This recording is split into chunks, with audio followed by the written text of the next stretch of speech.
Howdy. Good afternoon. So nice to see you all again in Orlando, isn't it? It's awesome, right?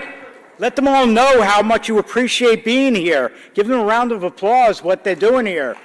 It's great. That's great.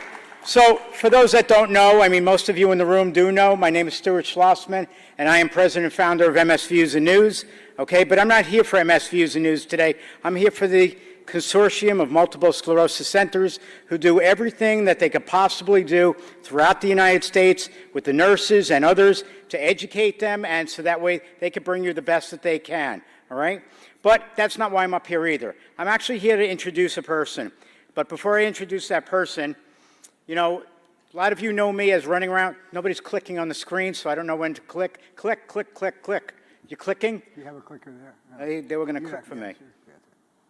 Oh, there we go. Okay. So that's about MS Views and News, all right? But you all know about that already. This is what we do. This is what we've excelled in doing that much further during COVID, okay?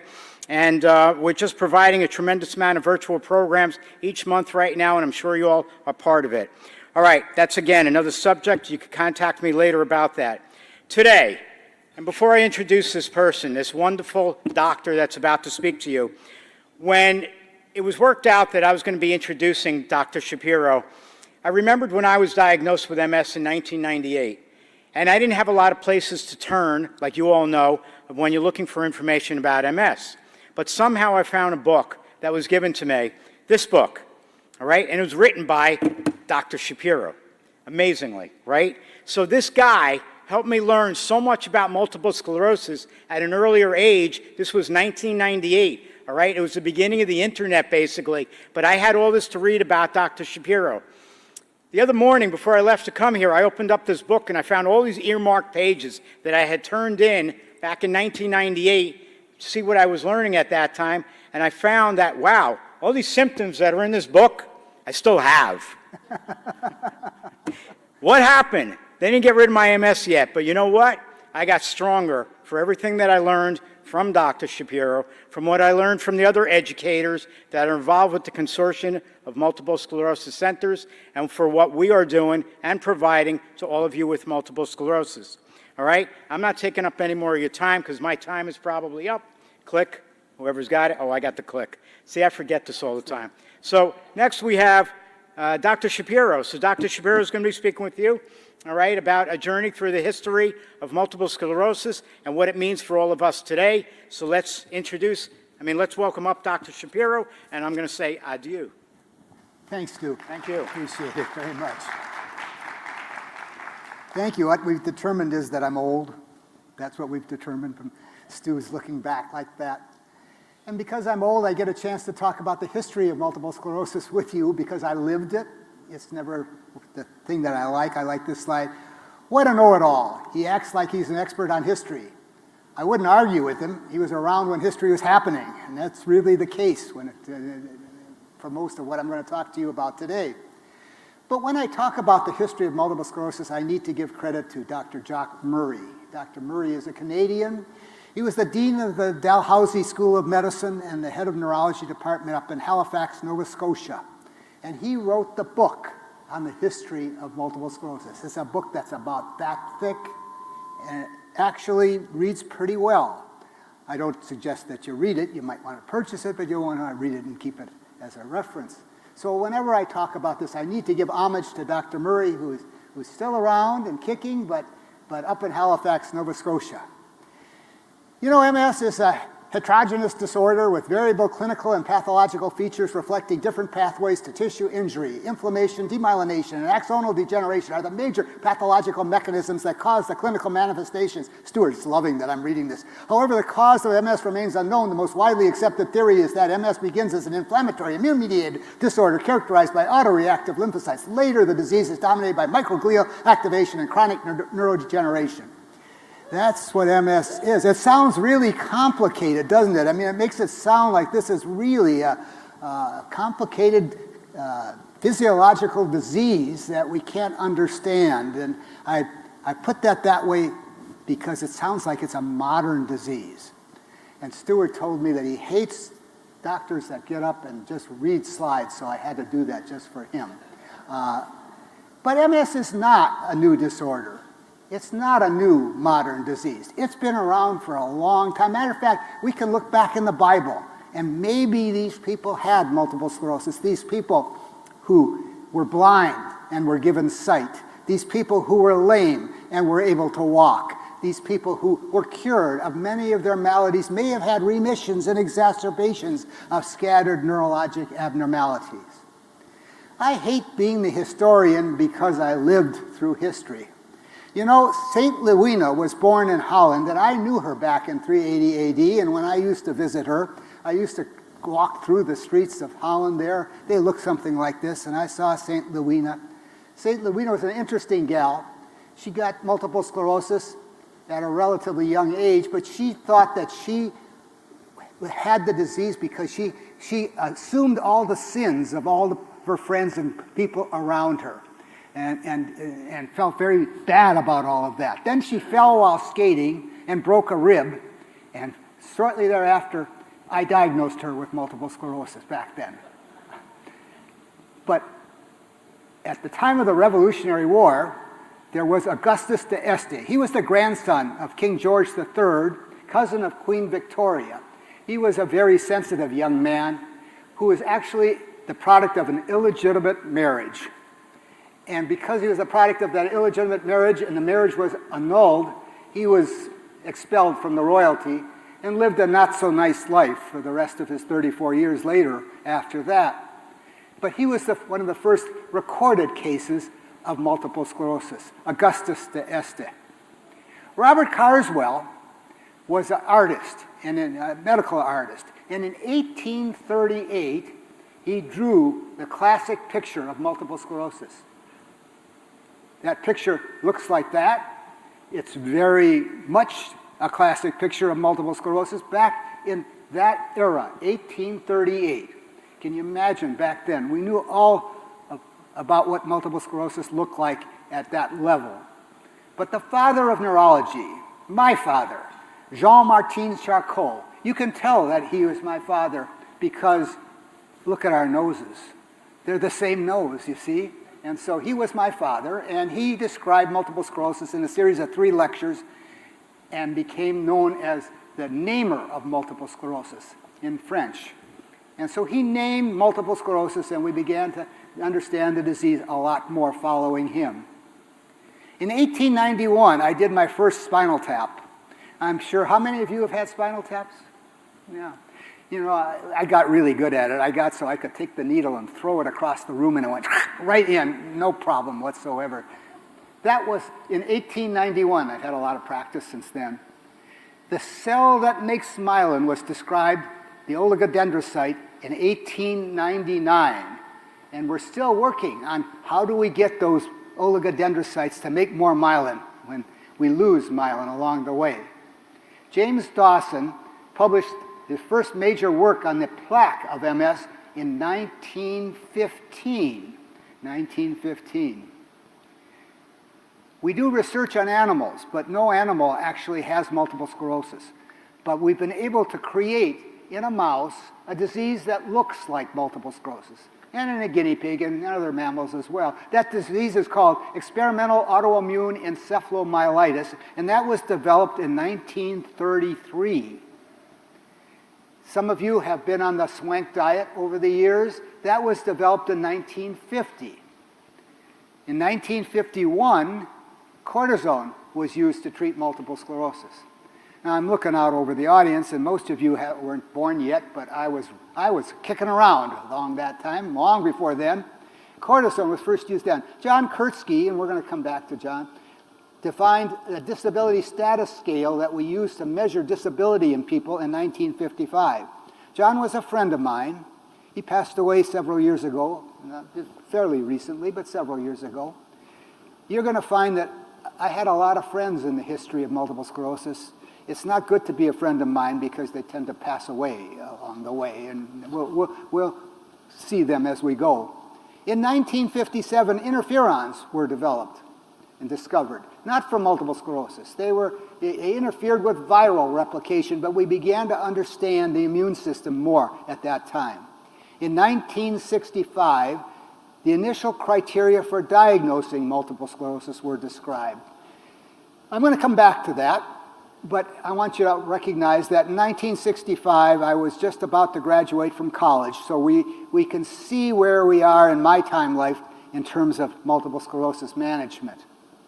In 1972, Ian McDonald and his colleague Halliday showed that nerve conduction within the brain and spinal cord were slowed in multiple sclerosis. I remember that because I was a resident in neurology training at that time, and that paper was presented to us, and I was amazed that this was another tool to look inside the nervous system to see what was going on. Now remember back in 1972, we didn't have MRIs, we didn't have CAT scans, we had no way to look into the brain and see anything, so this was an electrical test that allowed us to see the conduction within the nervous system and if it was short-circuiting. And that allowed us some criteria to diagnose multiple sclerosis. That was pretty important back in 1972. Ian McDonald was a friend of mine. He passed away several years ago. In 1977, Larry Jacobs from from Buffalo, gave interferon to MS patients in the spinal canal, injected it into the spinal canal. I remember that pretty astutely too, because in 1977, I was a faculty at the University of Minnesota. I had created our MS center there, but nobody knew me. I was just a young kid, and I was at a meeting similar to this kind of meeting. It was a dinner meeting. I remember it very well. And this data was presented, and I raised my hand, and I objected to the way the study was done because I believed it wasn't, people could tell when they got interferon. They got it squirted into their back, and they had a terrible reaction with fever and all this thing. So it wasn't blinded very well, and it would skew the results. And so I started raising questions, and the people who were, Dr. Jacobs didn't know me then, we became friends later, they got mad at me for asking the question, so I remember it really well. But that was in 1977. And then McDonald and Halliday began to look at how we diagnose multiple sclerosis a little bit more back then. And then baclofen was approved to treat spasticity, and I did the long-term safety studies on that over the years. It was in 1981 that I first saw my first MRI scan of the brain, and we began to be able to look inside the brain and see the abnormalities that are so characteristic of multiple sclerosis. Exciting times back at that in that era. The first images of MS were produced. And then in 1983, Charlie Poser looked at our diagnostic criteria, and we're going to come back to that in a moment, and said we can add some things that make it easier to diagnose multiple sclerosis. Charlie Poser was a friend of mine, and he passed away some years ago. Then in rapid succession, in 1990, the Americans with Disability Act was signed into law, and then we began to see medications. Betaseron, Copaxone, Avonex, Rebif, mitoxantrone. We saw all kinds of medications, Natalizumab. And then we got a whole plethora of medications. So we have so many medications we can't even list them on a slide really well anymore. That brings us to the present. But wait, just wait. You know, conventional medicine says take aspirin. In the absence of tort reform, defensive medicine says MRI and CAT scan. So everybody gets an MRI and sometimes a CAT scan. So I want to talk a little bit about Sylvia Lowry. Sylvia Lowry was a friend of mine.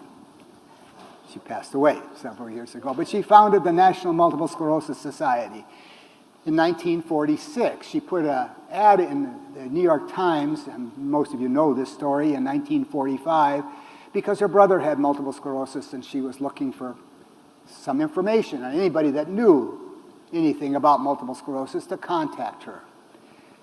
Not many people responded to that. And Sylvia started the National Multiple Sclerosis Society with one thing in mind, to find a cause and cure for multiple sclerosis.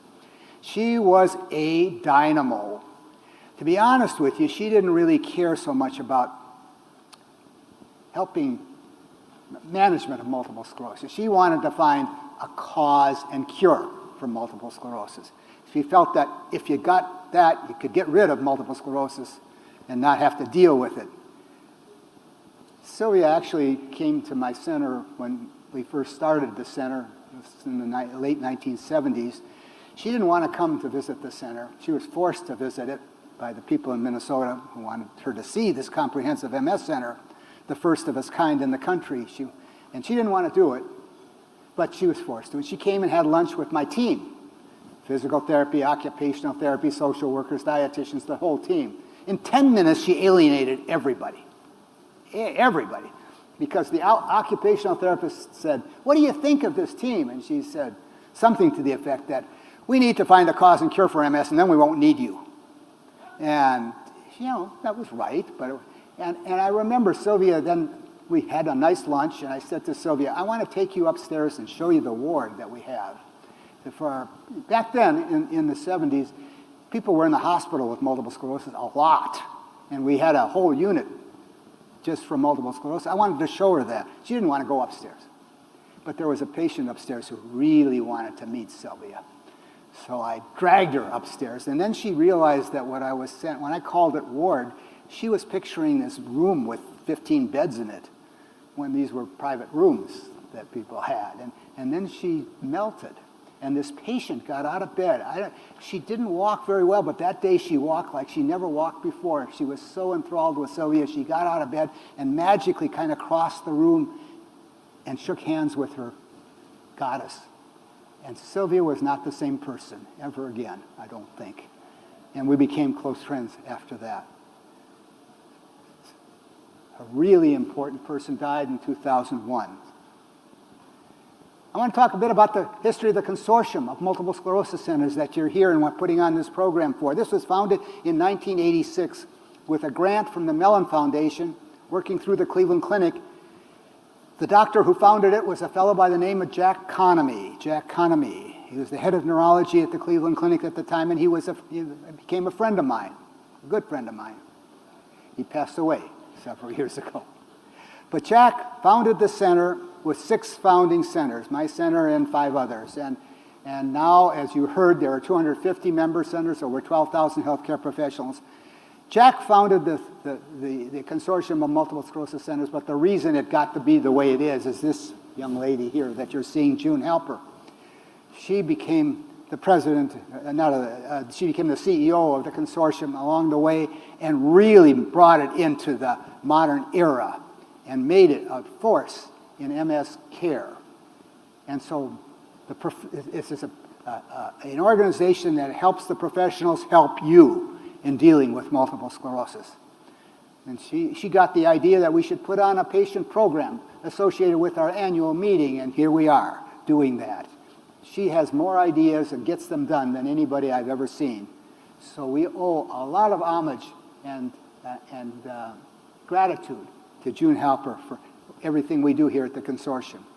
But for a moment now, I want you to hop into the time capsule, and I want you to go back to when I was just entering medicine in 1965.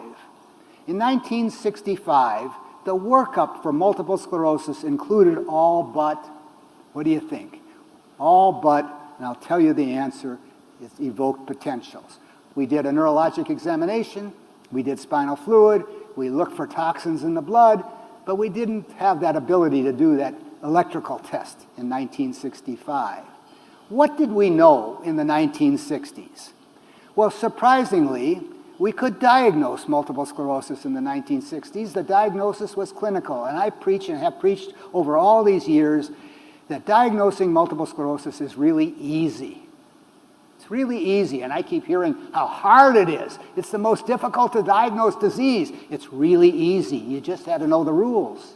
And the rules were not hard. You needed somebody who was between the ages of 15 and 55. That's not hard. You needed somebody who had fluctuations of their neurologic symptoms. They should have come and gone to some degree. We call them remissions and exacerbations. That's not hard. You needed somebody who, when we examined them, had more than one abnormality in their nervous system, in their central nervous system, scattered neurological abnormalities. I was trained by the father of American neurology. His name was A.B. Baker. Dr. Baker founded the American Academy of Neurology. Dr. Baker passed away along the way. But Dr. Baker was brilliant and a teacher, and he said, if you have those 3 things, you have MS 99 times out of 100. Maybe he wasn't entirely accurate, but not bad. Not bad. But it did mean you couldn't make the diagnosis with the first attack. You needed to have more than one attack. It did mean you couldn't make the diagnosis with a normal neurologic examination. You needed to have more than one abnormality on your neurologic examination. So that meant that the first attack, you went to the neurologist and they hesitated and they did this and a dance and that. But after the second attack, you should have been able to make the diagnosis if the neurologic examination was abnormal. So that was the Baker criteria. But in 1965, George Schumacher from the University of Vermont codified that criteria and wrote it up and made it easy to understand, and then added another thing to it and said, well, we should eliminate any potential other disease that might look like MS. So we had to do some tests. We looked at the spinal fluid. It wasn't of much value. We had this thing called colloidal gold testing. I remember doing that. It wasn't of much value, but we did look at it. In the 1960s, we treated MS sometimes by giving people typhoid fever. You gave them a shot of typhoid fever, and they got this terrible fever. We called it fever therapy. You can imagine what happened when they got that fever. I mean, they look like a piece of wet something. Just terrible. And then when the fever went away, supposedly people got better. Now, I remember that because my mother had multiple sclerosis, and she was treated that way. And I thought she was going to die when I was a kid that way, but she didn't die, and she didn't get better. I mean, it really didn't work, and it still doesn't work today, even though I've heard somebody on television talking about fever for COVID or something. I get nonsense stuff that you hear from that. But we gave IV vitamins, too. Every vitamin you can imagine, intravenously, in the arm, in the hospital. So when somebody says to me, well, my vitamins take care of my multiple sclerosis, I can smile and say, yes, I'm glad they do, but I know they don't. Because we gave every vitamin you can imagine, and if it worked, we'd still be doing that. And then we began to use adrenal corticotrophic hormone, a cortisone-type medicine, and that seemed to make people better, at least over the short haul. So I want you to meet Linda.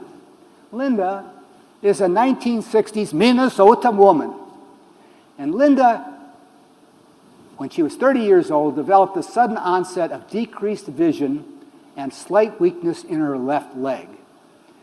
She had a history 2 years earlier of weakness in the right leg for 2 weeks. That spontaneously cleared. Linda has multiple sclerosis. And the workup back in the 1960s included a history and examination. We take a history and examination. We did a brainwave test because we did brainwave tests when people had neurologic disease. It never showed anything in this case, but we did that.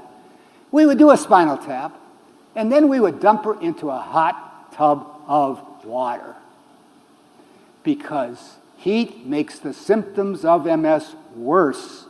Typhoid fever did that.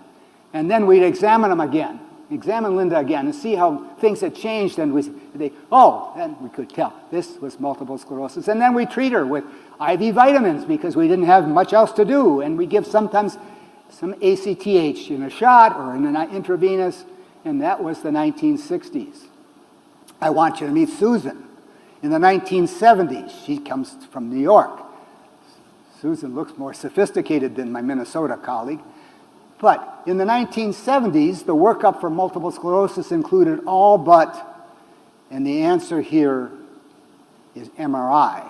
We got that evoked potential in the 1970s. We could look at the spinal fluid. We did an examination, but we didn't have scans back in the 1970s. So what did we know in the 1970s?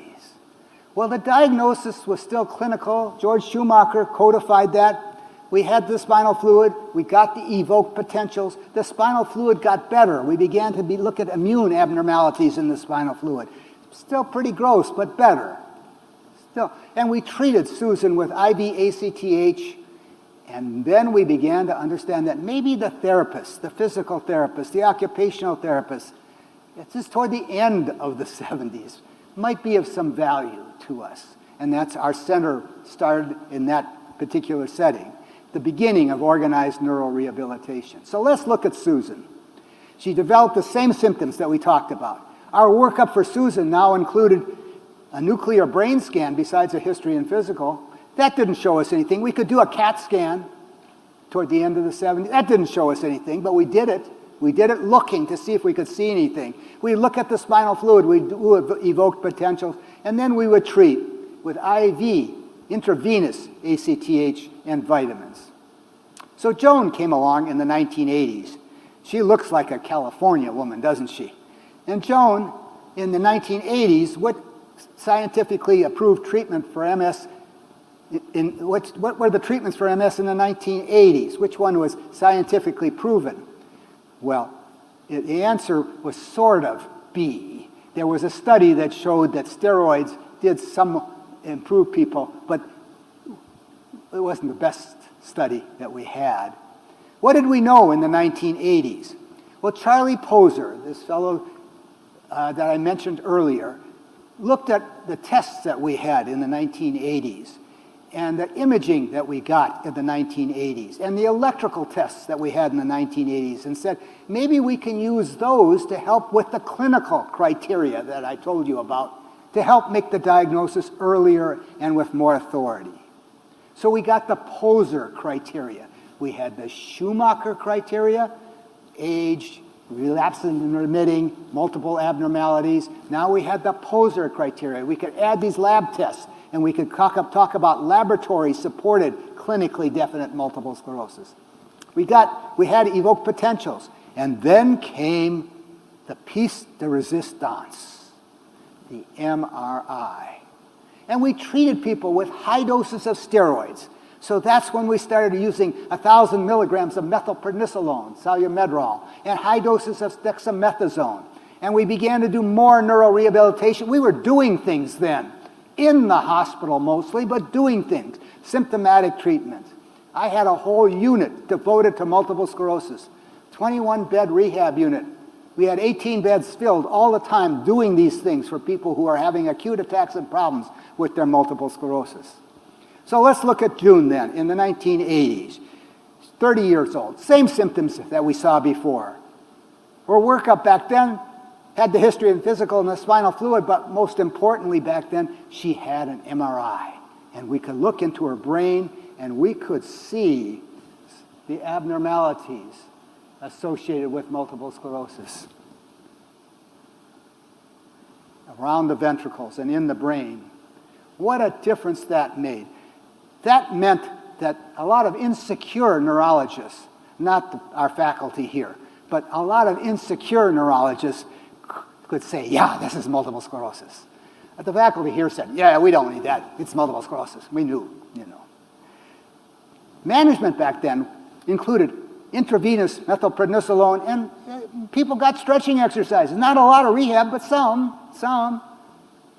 In the 1990s, we met Sylvia, a Washington State woman. Sylvia, in the 1990s, what scientifically approved treatment in MS was available to us?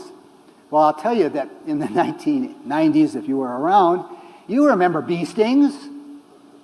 You remember cobra venom, because they were made big deals of on 60 Minutes and this and that. We had the answers, baloney answers. We knew that. No, all the neurologists. Calcium orotate was the German treatment. People flew to Germany to get that. When it didn't work, the doctor there said, well, you have American MS. It only works on German MS. True story. But we got the ABCs of multiple sclerosis. We'll come to that. What did we know in the 1990s? Well, we still had our clinical diagnosis. The spinal fluid became far more elegant. And the MRI, my goodness, the MRI got really elegant. And we could see these spots. And we could then give contrast. And we could see the acute lesions because they lit up because the contrast went into the acute new lesions. And we began to see when those went away and when everything got degenerated and we lost brain tissue, we could see holes in the brain. We call those black holes. And those are evidence of degeneration in the brain that we don't like to see, black holes. But we could see these as this MRI became so much more elegant and continues to do that. In the 1990s, we suddenly were plunged into the era of studies. Randomized, double-blind, placebo-controlled trials. It was really important that we do placebo-controlled trials because the placebo effect in multiple sclerosis is 65%. By that I mean 65% of the time, no matter what I give you, you'll get better for a while, just for a while. Now, I don't know that I understand it entirely because I mean really get better. I don't mean just think you're better. I mean your exam looks better, you feel better, everything gets better for a while. Is it mind over matter? Is it endorphins? Is it, I don't know what it is, but we have to fight that placebo effect. We have to do better than placebo, so you have to do double-blind studies where you don't know what you're getting and the investigator doesn't know what you're getting and it's all coded and you have to do better than placebo. And we had to learn about how to do studies in multiple sclerosis. Up until then, we studied MS. We took people who were bedridden and people who were ambulatory, put them in the same pot, gave them the same medicines, the same dose, and nothing worked. And so we thought we have to divide people up into categories. And we knew that 80 to 85% of people with MS began their journey with a fluctuating course. So we called that relapsing remitting multiple sclerosis.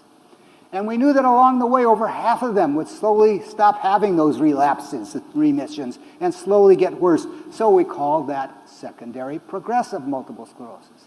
And we knew that 10% got worse from the get-go, so we called that primary progressive multiple sclerosis. And 5% didn't read the book and started out progressive and then began to relapse, so we called that progressive relapsing multiple sclerosis. We did that to do studies.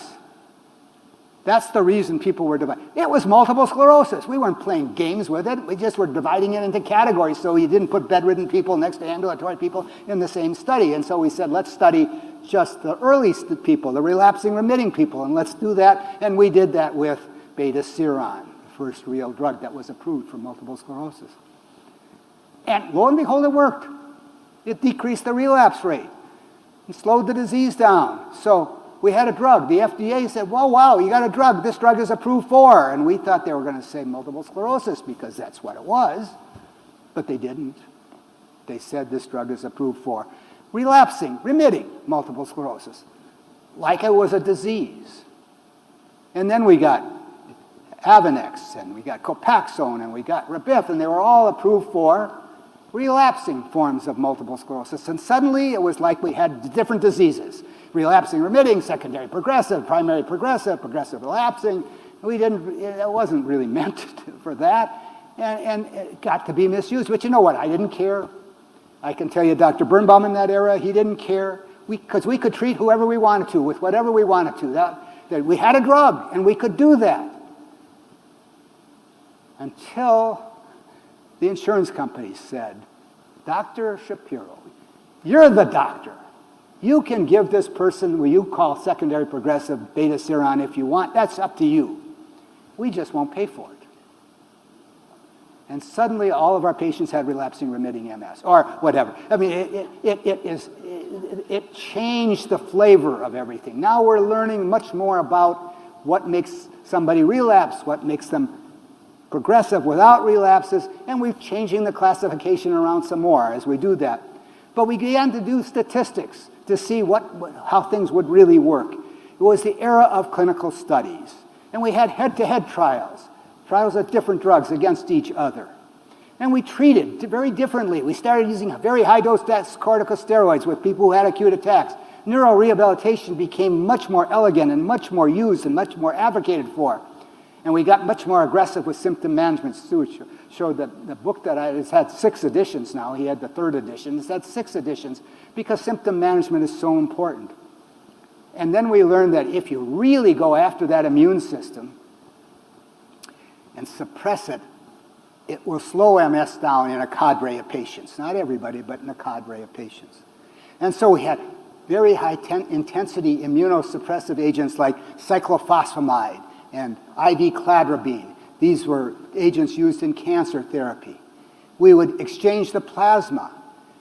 We did a study where we took out the plasma and threw that away. Gave it back and took out the white cells. We called that lymphocytophoresis. We removed everybody's, as much as we could, white cells. They kept coming back, but that slowed MS down. And then we got beta interferon and gluteramine acetate, which is easier to use than any of those others and worked more effectively. So we began to have treatments for multiple sclerosis. So let's look at Sylvia then. in the 1990s. Same disease as everybody else had. We would do a history and physical. We would do an MRI, maybe not so much spinal fluid because we got the diagnosis already without that. And then we would treat with high-dose steroids and then put them on a glutaminyl acetate or a beta interferon. We did a lot of educational programs, a lot of symptom management, including neurorehabilitation.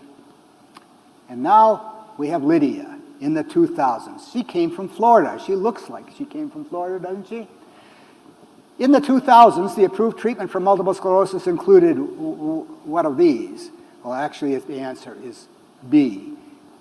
Times changed. What did we know in the 2000s? Well, the diagnosis was still clinical, but that Ian McDonald that I told you about, that friend of mine who liked MRI, he would look at those MRIs and he'd say, this MRI looks like MS, this one doesn't. This one is MS because it has so many lesions in such a position, in such a place, that you can say from the MRI that this one is highly likely to be multiple sclerosis. And we got much more sophisticated with the McDonald criteria. Spinal fluid became much more elegant. The MRI was amazing. It just didn't correlate with how people looked, but it allowed us to make the diagnosis very much easier. So we were in the era of evidence-based medicine. We had beta interferons, several. We had glutaminyl acetate. We had intense immunosuppression with cancer drugs. And then we got more specific. We started looking at specific areas of the immune system. Can we develop a drug to knock out, instead of throwing a bomb into the immune system with a cancer drug, can we knock out a little piece of the immune system? And we got a drug called anti-integrin antibody, better known as Natalizumab or Tysabri. And that drug was very specific. So let's look at our Lydia in the 2000s here. She got her workup with a history and physical, but that MRI told us a lot. We could even look at her eyes a little bit better with an OCT test. And then we would treat with high-dose steroids, put her on a medication that we had available, glutaminyl acetate, beta interferon, natalizumab, treat with education, symptom management. Sometimes we would do plasma exchange or intravenous immunoglobulin, and sometimes we were more aggressive with more specific medication. Very different from the past. And then in the present is Sasha. She comes to us from Michigan. And in the decade that we're in now, what do we know? What do we know? Well, the diagnosis is clinical. McDonald has gone through several iterations in terms of the MRI activity. The spinal fluid is elegant, much more elegant. The MRI continues to amaze, and we're now focused on a lot of minutia with it. Our medications abound, lots of medications. The knowledge of the immune system has grown every day. Gosh, I went to a talk this morning, and it's like it's a different world. That says we've learned so much about the disease. And you know, MS has changed.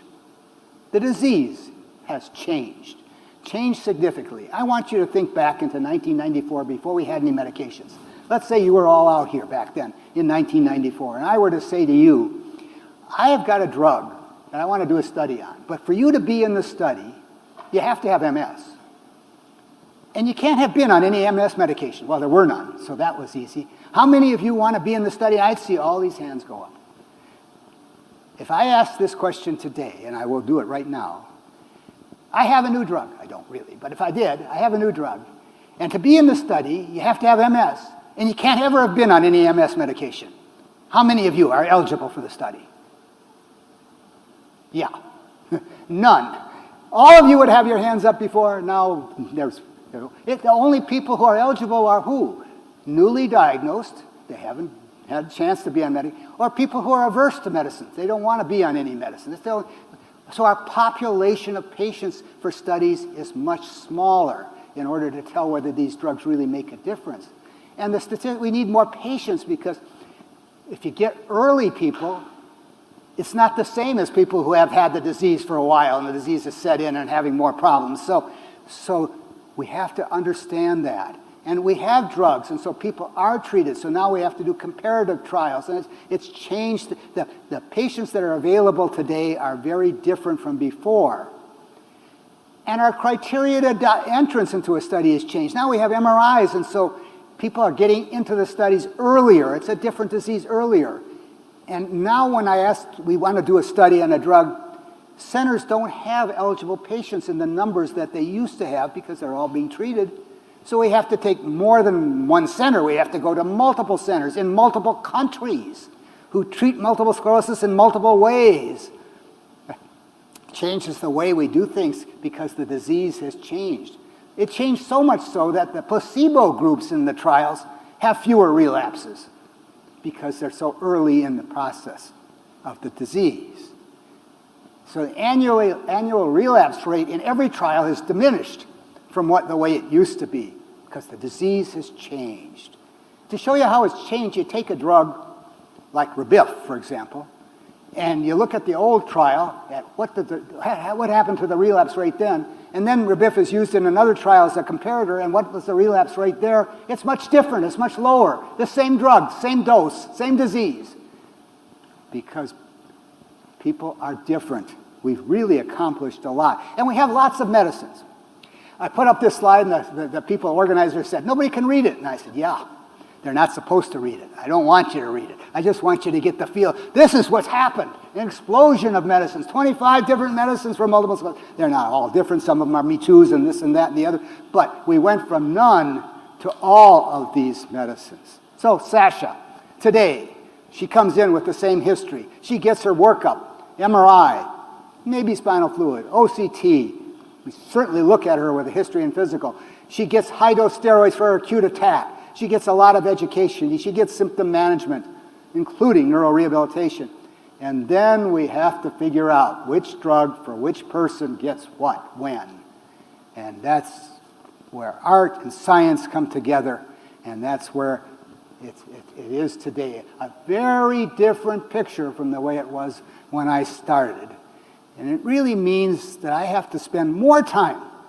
I'm retired, so I don't have to spend any time at all, but I would have to spend more time with somebody to educate them because we're in the era of shared decision-making. Shared decision-making.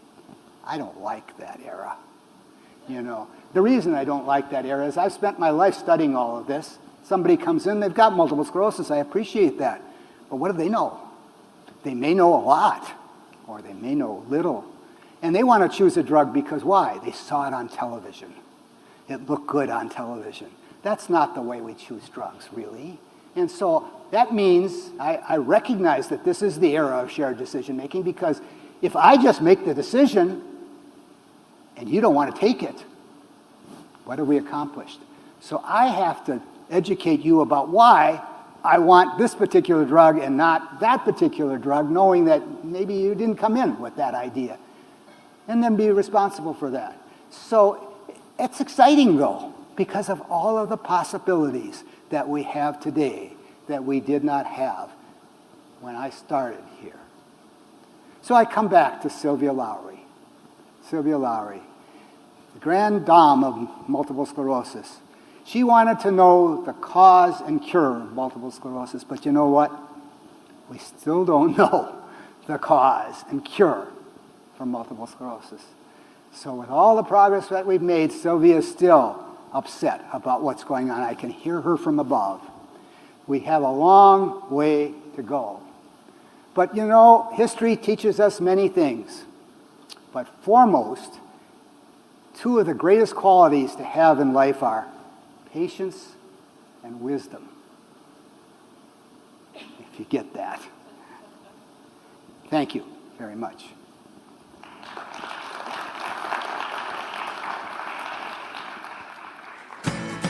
The Consortium of Multiple Sclerosis Centers and Catamount Medical Education would like to thank Bristol-Myers Squibb for their generous support of this program. This support has made it possible for us to provide this valuable education program for people living with MS and their care partners. Good afternoon, everyone. Are you having a good time? Are you learning something? All right. Well, I'm not a doctor or a presenter, but I think while I'm up here, you may learn a few interesting facts, actually fun facts. I'm here to do the fun job. So if you would go ahead and get your phone ready, we are going to be doing another Poll Everywhere activity. And this one's called Two Truths and a Lie. All right, and so what we want you to do is we want you to find the lie. So as you see on your screen, we are asking you to choose the statement that is false. A pumpkin is a fruit. Candy corn was originally called chicken feed. Jack-o'-lanterns originated in Germany. Does everybody have their smart devices? If you need help, just raise up your hand and we will wait. Does anybody need help?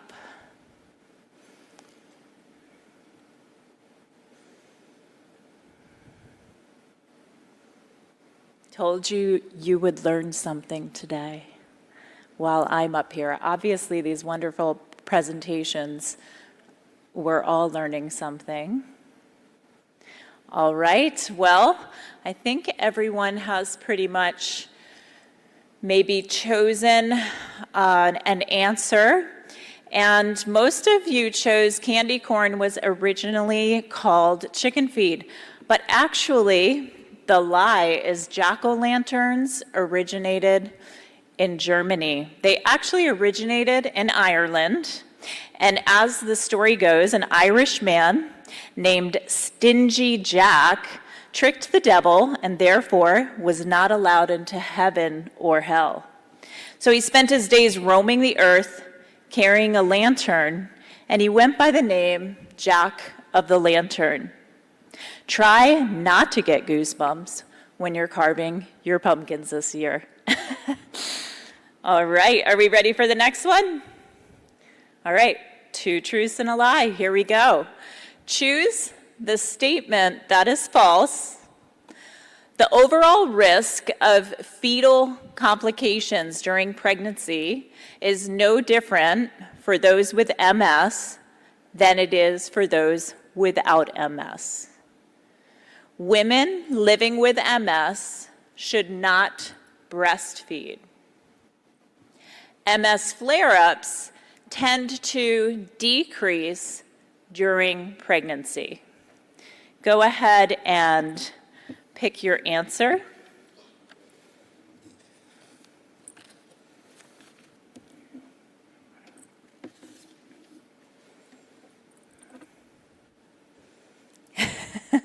Many of you are changing your minds. All right, well, the lie up here is that women living with MS should not breastfeed. Studies show that breastfeeding is safe for people with MS and their babies and could even be beneficial. So, okay, on to the next one. Are you learning something? Some really good trivia, right? Okay, all right. So the next one is, again, you're going to choose the statement that is false. People living with MS should avoid exercise because it may aggravate pain or make their fatigue worse. Exercise can give you better control over your bowel and bladder function. Or is the lie, it is important to stay cool. Getting too hot when you're exercising can temporarily increase your MS symptoms. And we have some experts in the room because the lie is people living with MS should avoid exercise because it may aggravate pain or make their fatigue worse. Actually, studies have shown that exercise can help improve symptoms in people living with MS. All righty, we have our last one. You ready? Choose the statement that is false. Walt Disney World's 50th anniversary is an 18-month celebration. Walt Disney World is approximately the same size as Boston, Massachusetts. The opening day crowd on October 1st, 1971 at Disney's Magic Kingdom Park was approximately 10,000 guests. Which one is the lie?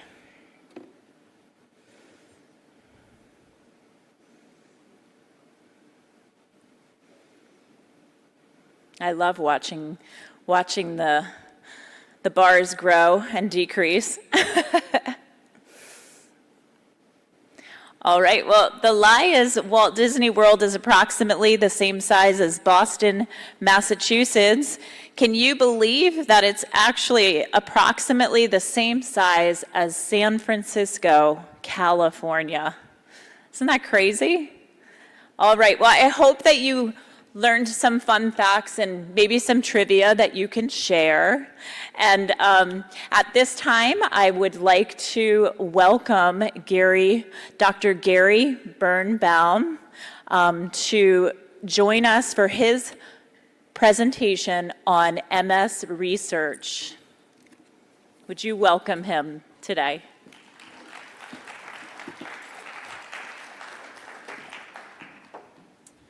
Okay, well, thank you very much for inviting me. I will be talking about MS research that's happened in the past year. So I receive about 100 articles a week from the National Library of Medicine on MS. Some of it's new, some of it's old. So this is obviously a very selected and skewed synopsis, if you will, of the amount of work that's going on. There's an enormous amount of work that's really happening. There's my website. You have it there in front of you.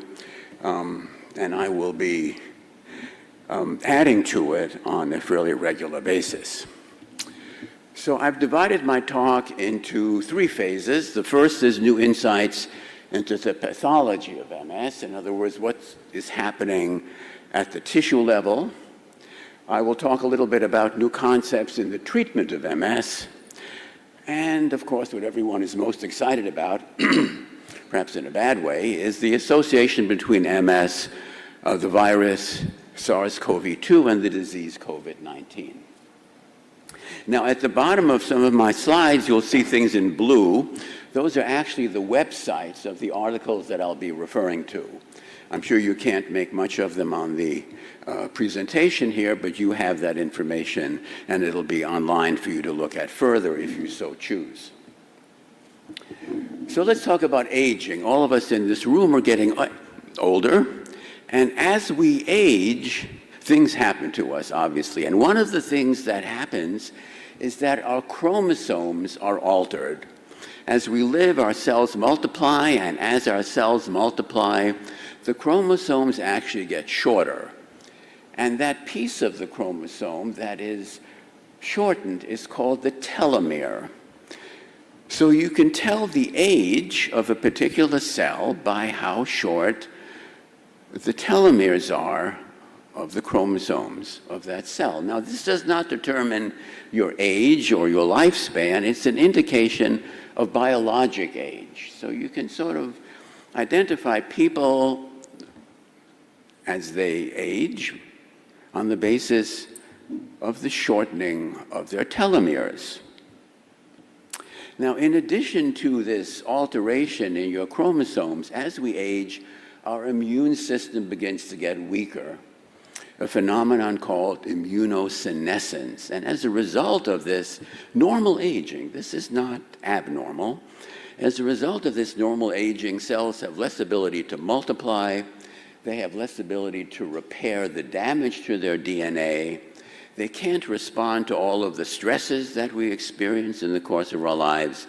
And in addition, this is most unusual, no one really understands why, but in the aging immune system, it begins to secrete substances called cytokines that increase inflammation. And that's a phenomenon that's been called inflammaging. Now, how does this relate to MS? Well, there's been multiple studies now that have compared biologic aging in persons with MS to those that do not have this illness. And it seems to show fairly persuasively that biologic aging occurs earlier in persons with MS. This is on the basis of their telomeres being shorter, and also alterations in the immune cell population that occur normally but seem to occur sooner in persons with this illness. And there's been a correlation, actually. If you look at people with MS who have the most significant alterations in their aging parameters, they more rapidly progress in terms of their disability, and they seem to have more of a tendency to develop progressive disease. So there is this very important observation that has implications in terms of disease-modifying therapies. And I'll talk more about that in just a few minutes. So the implications, of course, are that the ability to repair the central nervous system is going to be decreased earlier in people who have MS. There's going to be a worsening of degeneration because of this inflammation. You're releasing inflammatory cytokines. And as a result, you may have less ability to respond to disease-modifying therapies. There's very persuasive data that the older a person gets, the less their response to disease-modifying therapies. In addition to the response, there may also be a decreased response to the toxicities of disease-modifying therapies. So can this be reversed? Is there anything that we can do to maybe modify it or ameliorate it? Well, there are many, many drugs that are now being called senolytics. You may have heard of them, and they're shown to you here. I don't expect you to be able to see all these things, but suffice it to say that there are many various compounds that are being investigated as we speak for their ability to affect immunosenescence and alter the course of a person's aging. Will we ever be young again? I don't know. I certainly can't promise you that. But what I can say is that these particular agents will not show up in any clinical practice until they've been shown to make a difference. So this is a long ways off, but at least you should be aware that a lot of research work is happening in this particular area. So let's talk about diet. Dr. Shapiro talked about diet to a certain extent. There isn't really any proven MS diet that makes a difference, but there is certainly an effect on the immune system in terms of what a person eats. And that's the result of this very important fact that there are trillions of bacteria that we have in our gut. We actually have more bacteria in our gut than we have cells in our body, which is humbling. And these bacteria, which are called the gut microbiome, reside adjacent to millions of immune cells. So your intestine, your gut, is actually a very important immune organ. And these bacteria communicate with the immune cells and affect them.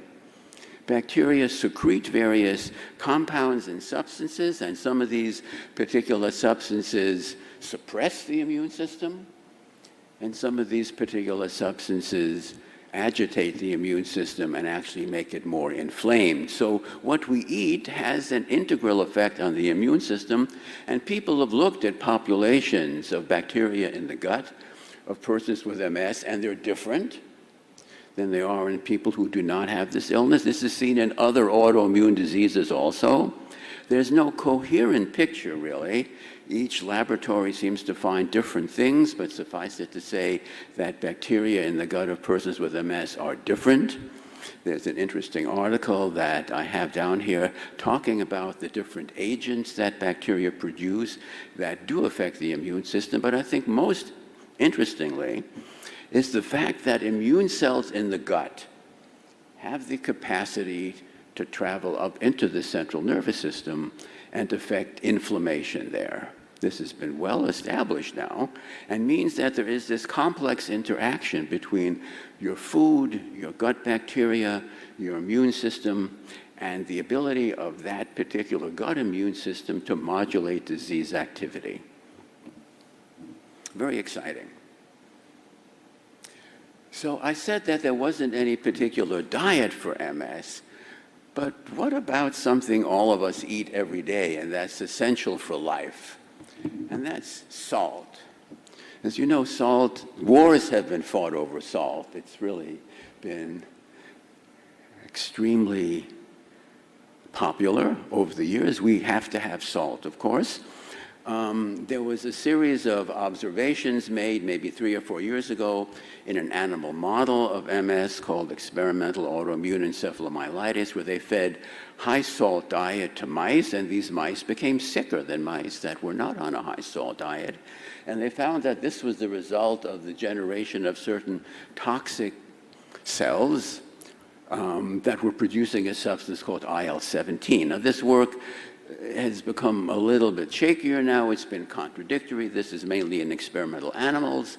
So I was very excited to see this article on analyzing salt in people with MS. Now, you can't tell how much salt is in a person's body on the basis of just asking them how much salt do you add to your food or what do you add to your cooking. You can't tell how much salt is in a person's body by measuring the amount of salt in their urine. Salt is actually stored in our body in a complex fashion in different areas. And these particular investigators looked at salt in the skin of people with mild relapsing MS. And they found, much to their amazement, certainly my amazement, that the salt concentration was higher in men but not in women, as compared to age-matched controls who did not have this illness. Now, not all men had this happen. There was obviously always a diversity in these observations, but when they compared the MRIs of persons, of men, who had higher salt concentrations, they found that higher salt concentrations correlated with more active brain inflammation. Now, the numbers are small, and correlation does not mean cause and effect. We're a long ways from that, but it is interesting because it could explain why, as a group, males are more likely to have severe disease. And if this is indeed verified, if other investigators can find similar observations and can reproduce these data, this may allow therapeutic intervention by a modification of the intake of salt in people that have MS. So we're not there yet, but it's something that's very exciting. Okay, what causes MS? Well, we don't know, obviously, what causes MS. But there are two theories, and they're not necessarily mutually exclusive. I think, actually, my own personal opinion is that both are operative. So the first theory is obviously based on the observation that inflammation plays a critical role in the disease, and that the disease really starts because the immune system loses what's called immune tolerance. Tolerance is when the immune system ignores a particular organ and feels it's okay. That doesn't mean it's not looking at the organ, it just doesn't attack the organ. But in MS, the hypothesis is that the immune system is altered, and there are data in support of this, and that it loses tolerance, and because it now sees the brain as being different, it attacks it. So this is called the outside-in theory. The immune system outside of the central nervous system attacks. The alternative theory, or perhaps not even an alternative one, a supplemental theory, if you will, is that the central nervous system in persons with MS is intrinsically not normal. Is it a persistent virus infection?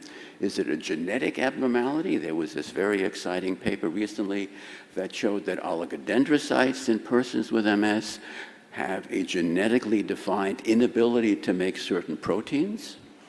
So is it the central nervous system that perhaps loses cells? The interior of the cells leak into the blood. The immune system sees these novel proteins and reacts to it, and so then begins to attack the brain, not as a primary phenomenon, but secondary to something that's going on in the central nervous system. That's the inside-out theory. My own particular bias, if you will, is that it's probably a combination of the two. That the central nervous system may not be entirely normal, but that the immune system is more susceptible to recognizing these particular brain antigens and respond to them in a bad way. All of us in this room have cells that have, even if you don't have MS, have cells that can respond to brain antigens, but they're regulated. So something in the MS immune system seems to be different in terms of allowing these cells to attack. So there was a recent paper that actually talked about this. It was a bunch of investigators that looked at all of the proteins in the spinal fluid. All of the proteins in the spinal fluid are called the proteome, and they just looked at individuals with and without MS in their spinal fluids. And they looked at 4 groups of individuals. They looked at individuals who had a clinically isolated syndrome, CIS. I'll be talking a lot about this in a few minutes. A CIS is the first episode of a disease that has a high risk of developing into definite MS. So it's very early. It's the early clinical manifestation of the disease. They looked at relapsing forms of MS, persons with other neurologic diseases, some of them inflammatory, so not all of them were non-inflammatory, and of course individuals who did not have any neurologic disease. And they were able to divide the proteins in the spinal fluid, which was their main object of study, into 2 groups, those related to inflammation and those related to brain metabolism. In other words, the byproducts of what the cells in the central nervous system were producing as a result of their metabolic activity. So then having these 2 groups of proteins, they then were able to characterize 2 groups of individuals. Those that had inflammatory proteins in their spinal fluid and those that didn't. And what was interesting was that there were people with MS who did not have inflammatory proteins in their spinal fluid. Now you may say, wait, MS is an inflammatory disease. How could there be people with MS who did not have inflammatory proteins? Well, it turns out that if you looked at the group of individuals who did not have inflammatory proteins, it turned out to be individuals who had the CIS, the clinically isolated syndrome. So a high percentage of these individuals had abnormalities of metabolic proteins. There was evidence that their central nervous system cells were not functioning metabolically well, but did not have inflammation. So sort of supporting the concept that the central nervous system isn't as it should be, even in the absence of inflammation, and even with the appearance of a first neurologic episode. So all of the people with MS and CIS had decreased levels of brain metabolism, most noticeable very early in the disease. So what does this mean then? What are the implications of this? Well, the authors concluded that MS really is the result of a derangement in fundamental cell metabolism and energy metabolism, including a generation of myelin, and that if you really want to treat MS in its entirety, if you really want to have a cure for all aspects of the disease, you need a cocktail. You can't just have anti-inflammatory drugs. They're essential. We need them. That's what we have at the moment. We also need drugs that help in remyelination, in repair, essential. And we also need drugs that may provide energy for cells to multiply and to repair themselves, especially important in view of this immune senescence and the premature aging that I talked about earlier. Is there such a drug? Well, at the moment, it hasn't been proven, but I think last year I spoke about this nanoparticles of gold. It's basically a water suspension of tiny particles of gold that, for reasons we don't understand, improves cell metabolism. So this is a work in progress. As I said, studies are being done right now to see whether these nanoparticles of gold are of any benefit to people with MS. Again, a very exciting observation, certainly broadens the picture of our therapeutic armamentarium, or that might have to become our therapeutic armamentarium. So as Dr. Shapiro mentioned, there's been an explosion of disease-modifying therapies in the past several decades. I can also remember I didn't use fever therapy for my treatment. That was not something that I ever experienced. But there was certainly very, very limited options. And now we have so many disease-modifying therapies, and that's wonderful. That's good. But it's caused a lot of uncertainty and a lot of confusion, especially for healthcare providers that aren't specializing in MS. If you're a general neurologist and you're dealing with Parkinson's, Alzheimer's, stroke, seizures, and MS, and suddenly you have 24 disease-modifying therapies, what do? What's the best first-line drug? Should one start high or low? I'll talk more about this in a minute. And what's become increasingly important is what effect does treatment with a disease-modifying therapy have on subsequent disease-modifying therapies? All of our disease-modifying therapies affect the immune system. Some of these effects can last for weeks to months to years. So if you switch from disease-modifying therapy A and go to disease-modifying therapy B, is the effect of that subsequent disease-modifying therapy going to be the same, or have you altered the immune system in such a way that it's not going to be as effective? What are some of the drugs in the pipeline? And what about progressive MS? There's been really a very evolving concept on what constitutes progressive disease. So categories of disease-modifying therapy, there are two. They're so-called moderate efficacy drugs. They're shown to you here. They're sufficient to control disease in a large number of individuals. What's good about them is they've been around for a long time. The interferons and GA, glatiramer acetate, have been around for decades. They're safe. And they're, as I said, effective in a large number of individuals with minimal toxicity. Now, more recently, we have the high efficacy drugs. Most of those are injectable, except for cladribine.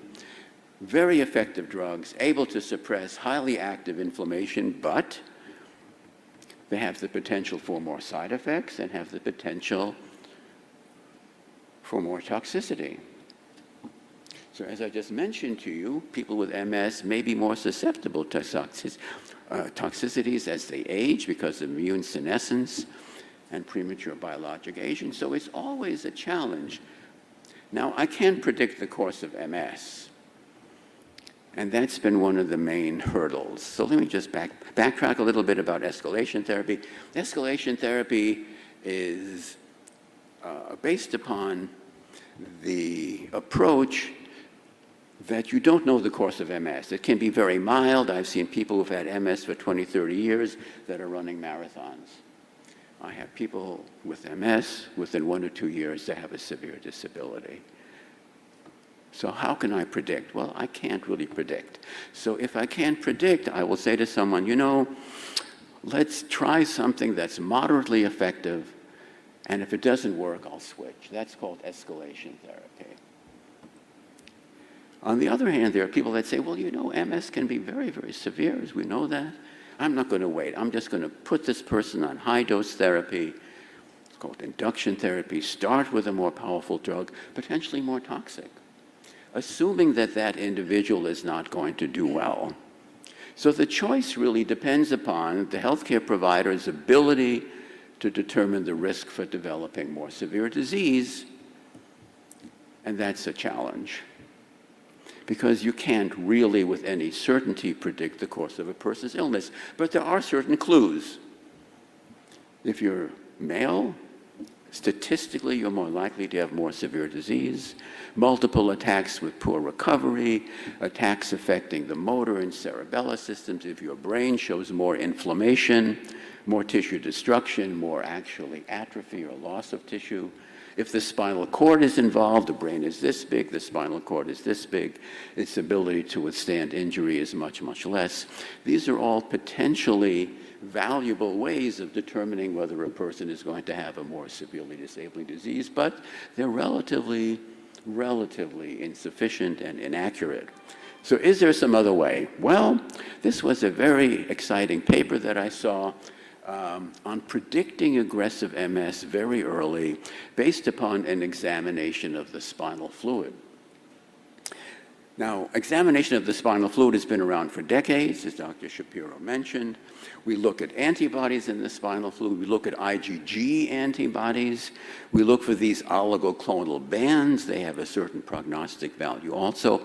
But there are many other classes of antibodies. There's IgM antibodies, which occur very early in the course of the immune response. There's IgA antibodies, IgE antibodies. So these particular investigators looked at IgM antibodies. And they looked at them in individuals with clinically isolated syndrome, very early in the course of their disease, who even haven't been diagnosed as having definite MS at this particular time. And they looked at antibodies, IgM antibodies, that bound to fats or lipids. Now, our brain is essentially all fat. Calling a person a fathead is actually biologically accurate. And they looked at these particular IgG and IgM antibodies in people very early in the course of their illness. And as expected, 80% of these people early in the course of their disease had IgG antibodies. But only 27% of those individuals had IgM antibodies. So not every individual early in the course of their disease had these particular fat-binding antibodies. So then they did something very exciting. They followed these individuals for up to 12 years and just asked the question, was there any difference in the clinical course between those that had IgM antibodies and those that did not? And the data are there for you to see. If you had IgM antibodies in your spinal fluid at onset of your MS, you had twice the risk of having a second attack, which made you having definite MS, twice the risk of developing progressive MS. So if I have the ability as a healthcare provider to look at IgM antibodies in the spinal fluid, and they're present, I can tell that individual, you know, maybe escalation therapy isn't for you. Maybe because of this additional predictor, if you will, for more severe disease, I think you should start off with a high efficacy medication, and I think the benefits and the risks are justified. So this hasn't happened yet. These are new data, and I think eventually it will become a part of our diagnostic armamentarium. Very exciting. So let's talk about changing disease-modifying therapies. As I mentioned to you, we don't have a cure for MS. You change disease-modifying therapy for two reasons. Either the disease isn't well controlled. Now, there's no cure, so there may always be a little bit of disease activity. You have to talk with your healthcare provider about what you think is, quote, acceptable disease activity, or that there's drug toxicity. So as I mentioned to you, will the effects of a previous therapy affect subsequent disease-modifying therapies? Either effectiveness or drug toxicity. The diagram on your left shows you all of the different disease-modifying treatments and their mechanisms of action, their MOAs. They're all different. So if you start with, as I said, agent A, switch to agent B, is the immune system altered in such a way that it affects subsequent responsiveness? And as I mentioned to you, all of these disease-modifying therapies can have prolonged effects. So there was a very recent paper that looked at this phenomenon. And it looked at MS patients who were on the high-efficacy medication alemtuzumab. So they looked at 170 individuals who were on alemtuzumab. Most were on this drug because they had failed a previous disease-modifying therapy. So this was their second agent. Some of these individuals were treatment naive. Now, obviously, their healthcare provider felt that their MS was sufficiently aggressive to put them on this high-efficacy medication. And they looked at two outcomes: subsequent disease activity on alemtuzumab and the side effects of alemtuzumab, which can be quite considerable.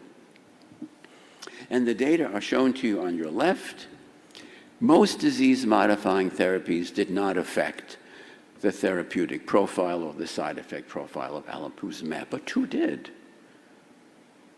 In particular, fingolimod, which is an S1P inhibitor, a sphingosine 1-phosphate inhibitor, and to a lesser extent, natalizumab. So something was changed in those individuals' immune system such that alemtuzumab was unable to exert its beneficial effect. Indeed, if you compared fingolimod treatment with other disease-modifying therapies, 5-fold increased risk of having a relapse if you'd been on fingolimod prior to alemtuzumab, 7-fold increase for developing sustained disability. And if you compare these individuals to those that had been on alemtuzumab as their first-line agent, you found 5 times the higher risk of spinal cord involvement and of developing an other autoimmune disease, which is a well-known side effect of alemtuzumab. So what you experienced previously may have a significant effect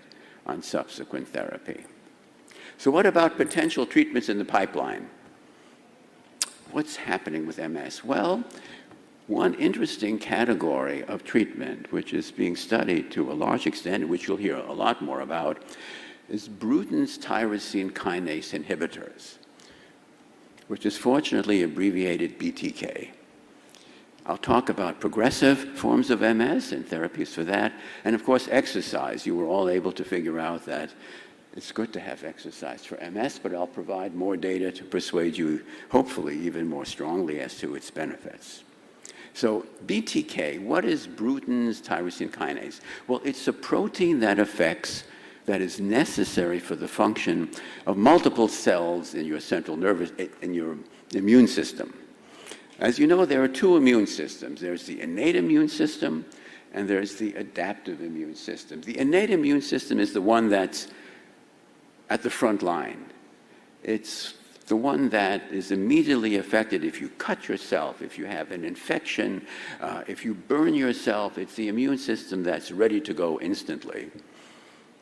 It doesn't have to mature, it doesn't have to adapt. And the cells of that particular innate immune system are different than cells in the adaptive immune system, monocytes, macrophages, dendritic cells, and most interestingly, there are cells in the brain called brain microglia that live there and that invade the brain during brain development. So they are initially present during pregnancy, and they enter into your brain and they reside there. They live there. That's their home. They don't move. And these particular brain microglial cells have many, many functions. They obviously support brain tissue. They can help in the repair of brain tissue. They have the ability to phagocytose, clean up debris in the brain, but they've also been shown to be toxic. And so if you activate these brain microglia in the wrong way, they can actually be involved in chronic inflammation and in demyelination. In the adaptive immune system, BTK plays a very important role in the activation of B cells. We know that B cells are important. We have multiple medications that eliminate B cells, have a very strong therapeutic effect. BTK is another agent that's necessary for B cells to proliferate and to act. So if you can suppress BTK, you can have an effect not only on B cells, but also on these cells of the innate immune system, which really none of the other disease-modifying therapies are able to do. So now being studied are inhibitors of BTK. And what's good about them is they're small molecules. They can be taken orally. And most importantly, they can enter the brain. A lot of the other disease-modifying therapies are unable to do that. And the immune system in MS attacks the brain, but then it remains sequestered in the brain, compartmentalized, isolated in the brain. So if you have a disease-modifying therapy that can't address these intrinsic immune cells, you have a problem. And that might be one of the reasons why their effects for progressive MS is so limited. But these BTK inhibitors can enter the brain. They infect both adaptive cells and innate immune cells, in particular, these brain microglial cells. So there was just a published paper on a BTK inhibitor called tolebrutinib. It's one of at least 3 others that are being investigated. This particular class of medication has been used in other diseases. It's been used in cancers and been shown to be effective. There are potential side effects. It can cause abnormalities of blood clotting that has not been seen in people with MS. People with cancer have that as an intrinsic tendency. So this was a study that was a phase 2 trial. Now, a phase 2 trial is a proof of concept trial. Is this medication potentially an effective treatment for MS? So it's a smaller study, doesn't have as many centers involved in it, and they looked at the question, could administering this BTK inhibitor decrease inflammation in the central nervous system based upon MRI? And the data are shown to you on your left. You can see here they used 5 different doses of the drug, and with higher doses of this BTK inhibitor, there was a reduction in active inflammation in the brain and in the formation of new or enlarging lesions. So phase 3 trials are now being planned. Is this going to replace any of the other disease-modifying therapies? Is it going to be a supplement? What's interesting is that they're also studying it now in people who have progressive disease, no acute inflammation, on the assumption that because the BTK inhibitors can enter the brain, affect brain microglia, this may be a very important therapeutic advance. So we'll have to see. Very exciting. Now, progressive MS, there's been a lot of discussion about this. What really is progressive MS? Is it a worsening of physical disability? Is it a worsening of fatigue? Is it a worsening of cognitive functioning, of thinking? What really is involved in progressive MS? There's this very nice paper that I have that sort of summarizes it. But what's been known now for decades is if you look at the tissues of people very early in the course of MS, it has changes which are identical to those that you see in people who've had MS for 20 or 30 or 40 years. So the progressive aspects of the disease are present from onset. And there's no distinct transition from relapsing to progressive MS. As a matter of fact, there was this other paper that you have here in front of you by my colleagues in England who said MS is a primary progressive disease from onset, but some people have superimposed relapses. So actually, 2 separate things are going on. So progression is really something that occurs very early in the disease, and you can't suddenly say, well, you've stopped now having relapsing disease and you're now progressive. It's a gradual transition that becomes more apparent as relapses decrease over time. There's this new acronym now called PIRA, Progression Independent of Relapse Activity. Everyone's all excited about that now, but I've known this for decades. I can't tell you how often I've seen a patient in my practice and I say, how are you doing? And they say, I'm worse. I say, well, okay, let's have a look at you. I do an exam on this individual. I do an MRI scan. I look at their blood, and everything's the same, but they're worse. So obviously my tools for identifying progression are inadequate. Progression is happening, needs to be addressed, and unfortunately, there really isn't any particular therapy. Now, there are 2 drugs that have been, quote, approved for progressive MS, as you know, ocrelizumab, an anti-B-cell antibody, and saponamid, a sphingosine 1-phosphate inhibitor. And they've been shown to delay progression of disability at 3 months in a statistically significant fashion. Now, what does that mean, statistically significant?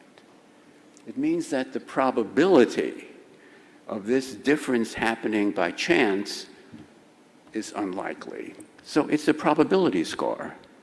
What's necessary in terms of really understanding what happens is it clinically meaningful?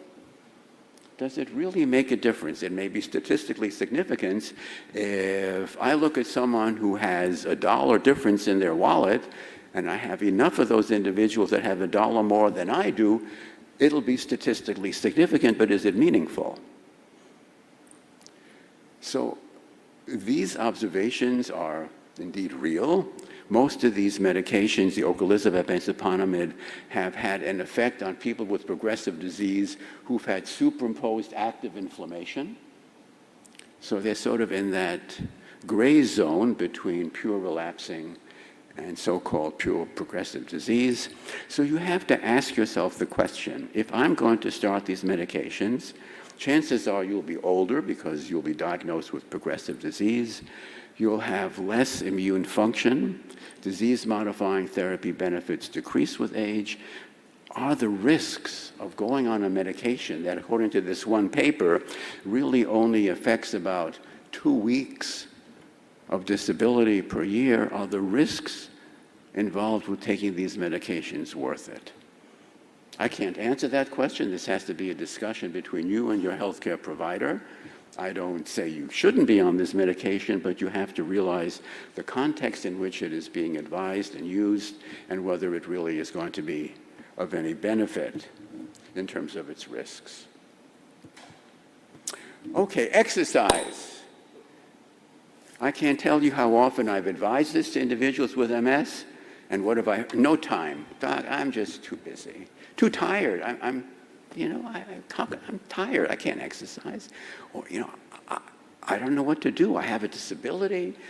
I can't do this, I can't do that, I can't jog, I can't, exactly what do I do? So, as we heard from Dr. Shapiro, exercise is good. As you'll hear later on from my colleague, exercise is very important. It turns out that when you exercise, you actually change your body. You beneficially affect your gut bacteria, you reduce markers of brain inflammation, in addition to reducing fatigue, anxiety, depression, and being stronger. And I'll show you some of the data here. We talked about the effect of gut bacteria on the immune system, and that in both animal models of MS and in people with MS, if you look at their gut microbiome, in people that exercise, to the extent that they're able to, of course, you have to do it within the confines of your abilities, you find increases in populations of bacteria that decrease inflammatory disease. So exercise really does have an intrinsic effect, not just on your muscles and bones, but on your gut.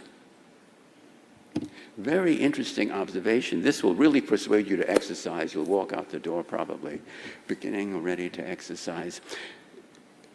Tissue destruction in the central nervous system results in a release of substances into the blood. And you can measure these particular substances. They're not unique to MS, but they've been used as a marker of disease activity in MS. And the two that have been used most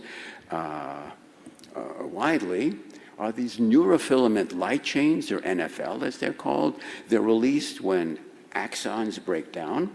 So if neurofilament light chains go up, you have more tissue destruction. The second one is GFAP, glial fibrillary acidic protein, which is released from astrocytes.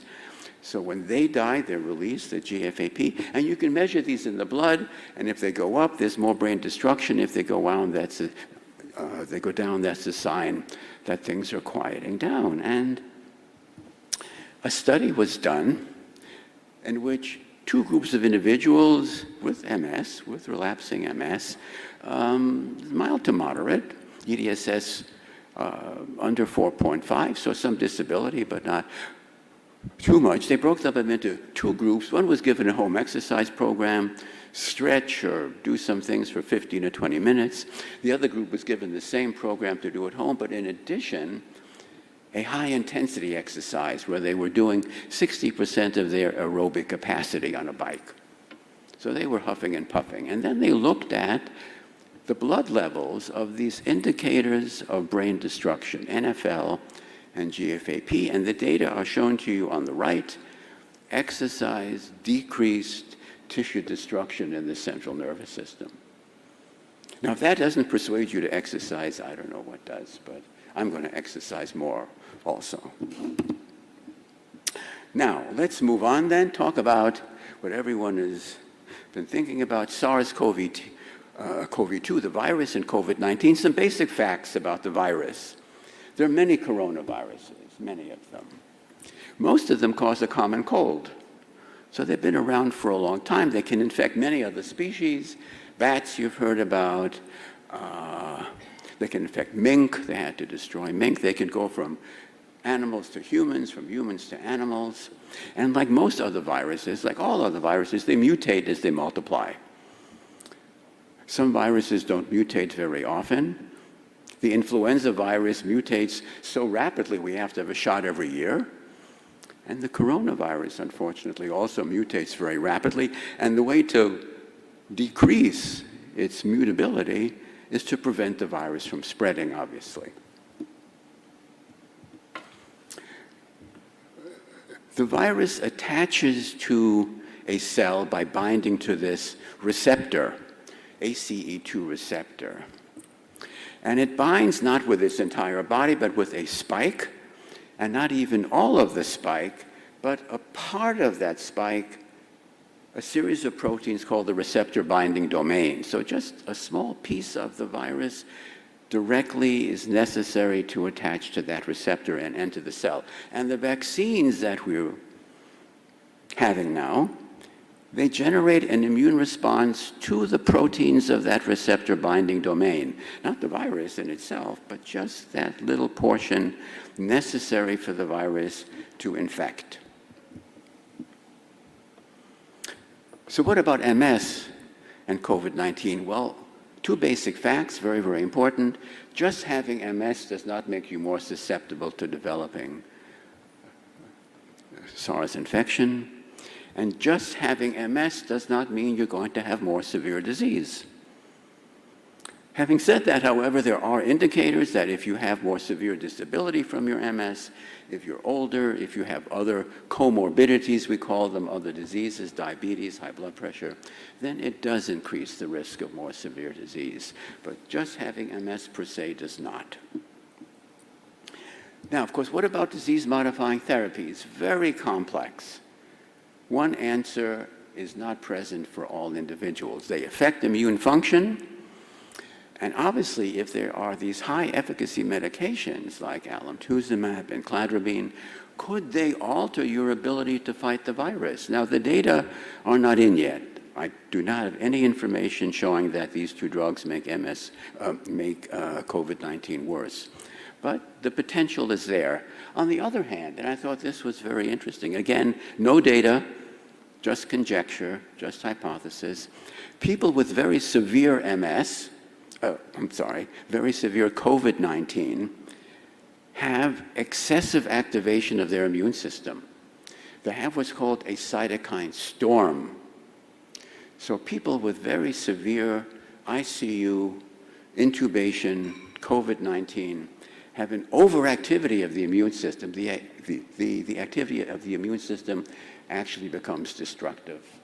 So it's theoretically possible that some of these disease-modifying therapies that modulate the immune system might actually have a protective effect against this cytokine storm, this overactive immune system.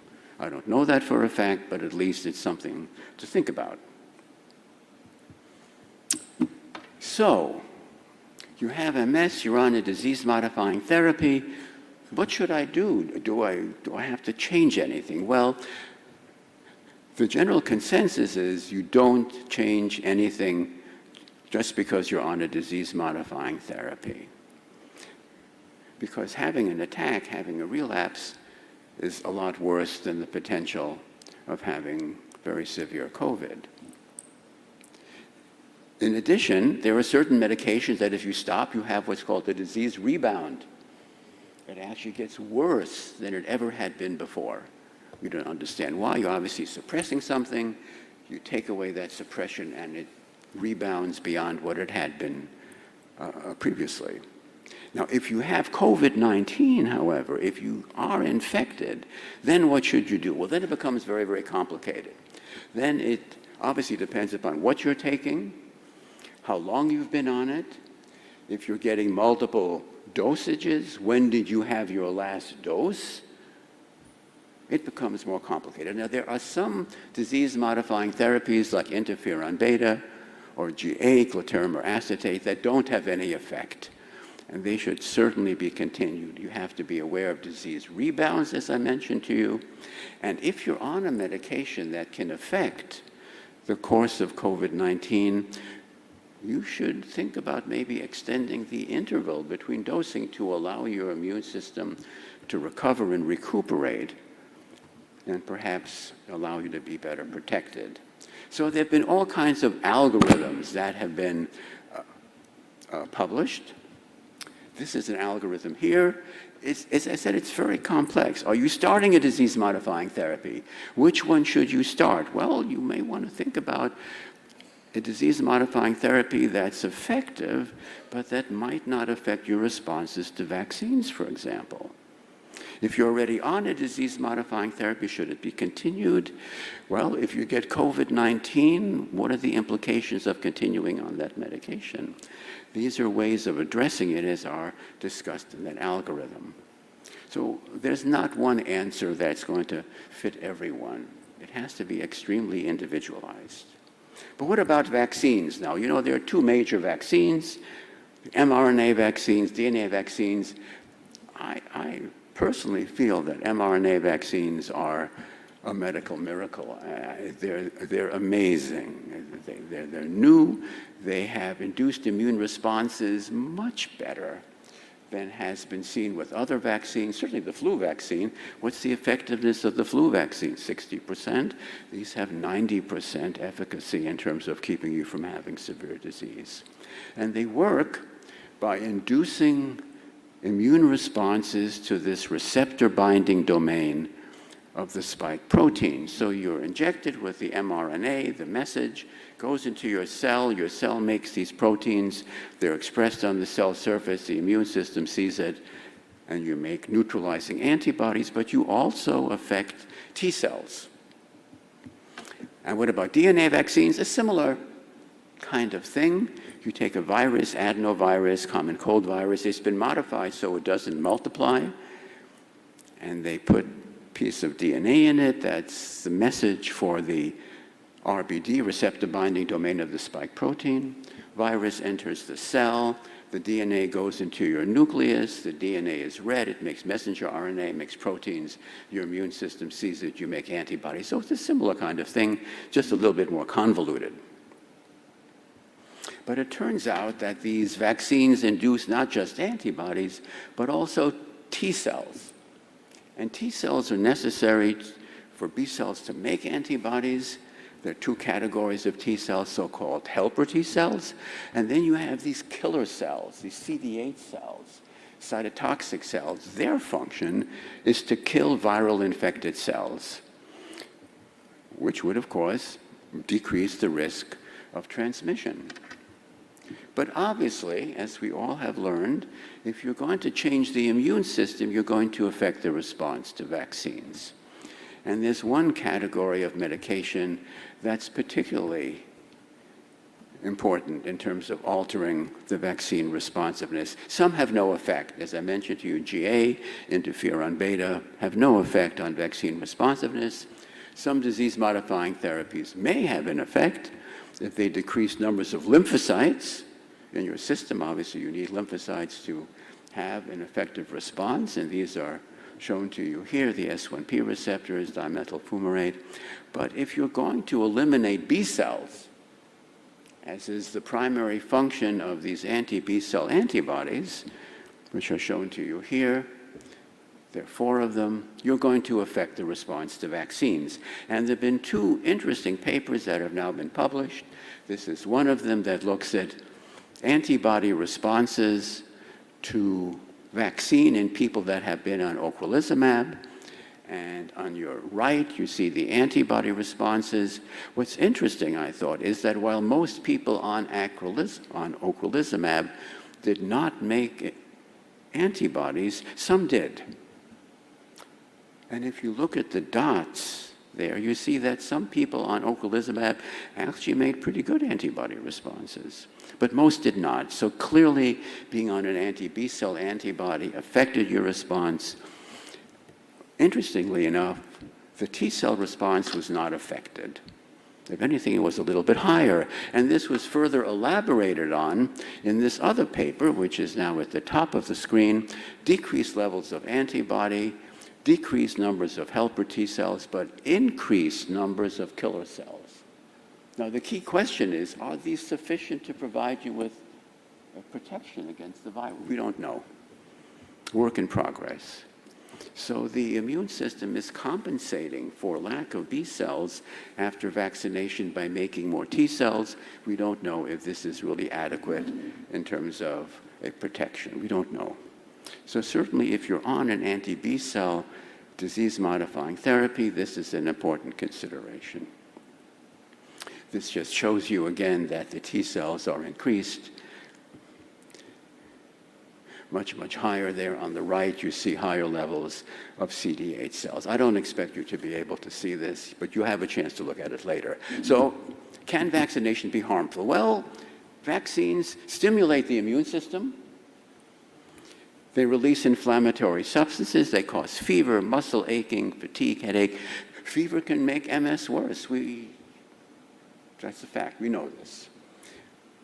But the data to show that vaccines actually induce MS, that cause MS, there are anecdotes, but there are no data really that show that, and there are no data to show that vaccination causes an attack of MS. If you have worsening symptoms due to fever, it's a pseudo-relapse. It lasts as long as you have the fever, and then symptoms get better. So there are no data to show that it makes MS intrinsically worse. The effects are short-lived. If you do have side effects, you shouldn't take anti-inflammatory drugs when you have the vaccine side effects, because you want to have inflammation. You want to make a good response. So avoid aspirin, ibuprofen, other non-steroidals. Obviously, don't take steroids. Take acetaminophen, Tylenol, sort of medications. There are rare complications from vaccination. They are, yes. People have gotten very ill. You can have heart inflammation, pericarditis, myocarditis, blood clotting has been seen in the brains of younger women with the J&J vaccine. Rare. You have Guillain-Barré syndrome, nerve inflammation. Overall benefits greatly outweigh the risks. So what does all this mean? Well, if you start a disease-modifying therapy, you should choose one maybe that's effective but doesn't affect vaccine responses. I've talked about all of this in the past. If you're on a disease-modifying therapy, you may want to consider changing it. If it's at all possible, increase dosing intervals, all kinds of options. In any instance, though, don't make any decision without speaking to your healthcare provider, who hopefully is a person experienced in the complexities of all of these issues. So the bottom line for me is, if you have MS, you should get vaccinated. Very, very important. So I'd like to stop at this point and acknowledge one of the sponsors of this excellent program. And after that, we'll have Dr. Shapiro come back up again to initiate a question and answer session. Thank you. The Consortium of Multiple Sclerosis Centers and Catamount Medical Education would like to thank Greenwich Biosciences for their generous support of this program. This support has made it possible for us to provide this valuable education program for people living with MS and their care partners.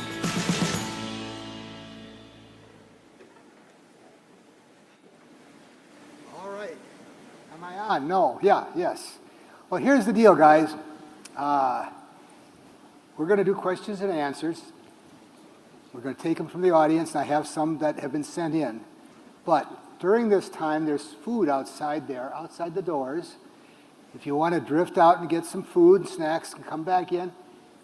And you know what? You may have to go to the bathroom, too.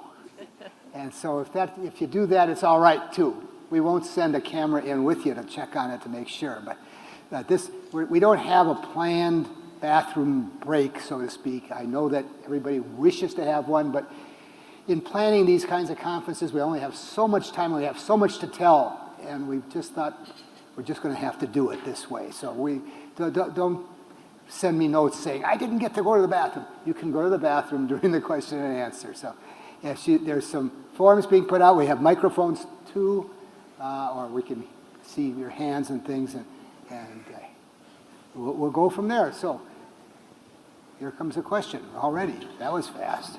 You should have put down who it's for. Well, it could be for, I'll determine who it's for, but this one's for you. More interested in Dr. Birnbaum's mention of IL-17 as I have comorbidity with psoriatic arthritis, considering biologics to regulate. IL-17 versus IL-23, how does this relate to MS? Let me just tell you, I am so glad that's to Gary.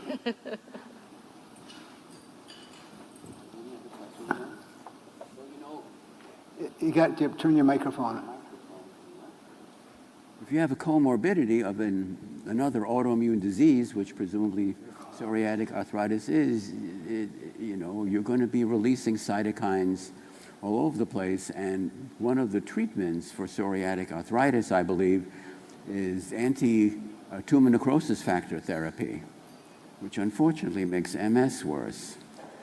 So there's always going to be a conflict between autoimmune diseases. A typical example, just to provide some context here, is that during pregnancy, MS relapses decrease very considerably to the point where they're oftentimes gone. But then several months after delivery, there's a flare of attacks even higher than they had been before. If you look at another autoimmune disease like lupus, pregnancy makes lupus worse. Autoimmune disease, similar dysregulation of the immune system, if you will, totally different kind of response to the changes that occur in a woman's body during pregnancy. Obviously, a woman's immune system changes when she's pregnant. She has a foreign body inside of her, and it can't be attacked, so the immune system has to be altered, modulated, changed in ways, in various ways we don't understand. But obviously, different autoimmune diseases do different things. And it doesn't really relate to MS in the sense that it doesn't cause MS, but it could really provide a major therapeutic challenge to your healthcare provider, addressing both of these autoimmune diseases in a way that doesn't make one better but the other potentially worse. And I'm not qualified to talk about treatments for psoriatic arthritis. I apologize. That's out of my comfort zone, as they say. I don't think anybody's really comfortable in any of that. But combining these two different rheumatologic diseases, I had a patient who had multiple sclerosis that was very active, and she had scleroderma. And scleroderma is a different type of disease, not a good one. And she got treatment for her scleroderma at the University of Pittsburgh, and she treated her MS with me, I treated her MS, and it went absolutely dormant, but the scleroderma took off like a rocket. It was very, very difficult. Yeah. We have a question.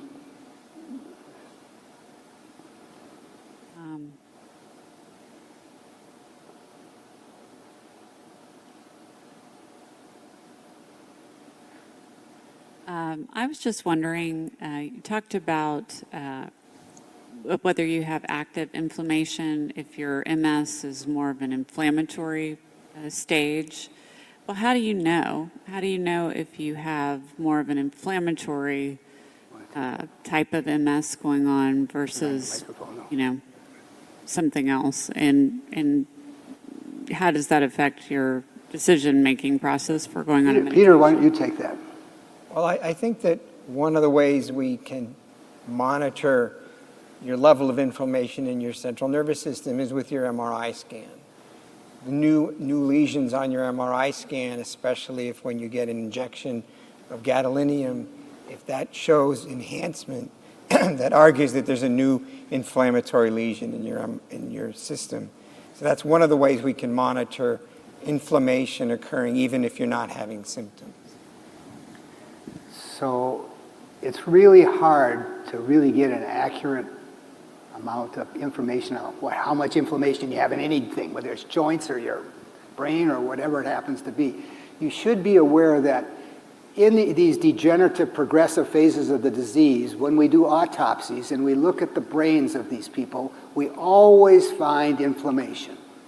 Even when we had no idea that it was there, there's always some areas of inflammation. So at this time, I don't know. Actually, I would kind of like to amplify that. There are these new guidelines now for MRIs, and there's concern about if you inject a lot of gadolinium over the years, as we used to do, or we may still be doing, that it can accumulate in different body parts and just sort of hang out there for long periods of time. No evidence that it's toxic. But I think the new guidelines for MRI scans is you use gadolinium, contrast enhancement for diagnosis. For subsequent MRI scans, which are important for assessing new inflammation, if you see a new lesion, it's by definition new inflammation. So you don't need contrast enhancement necessarily when you do your follow-up MRI scans in terms of diagnosing inflammation.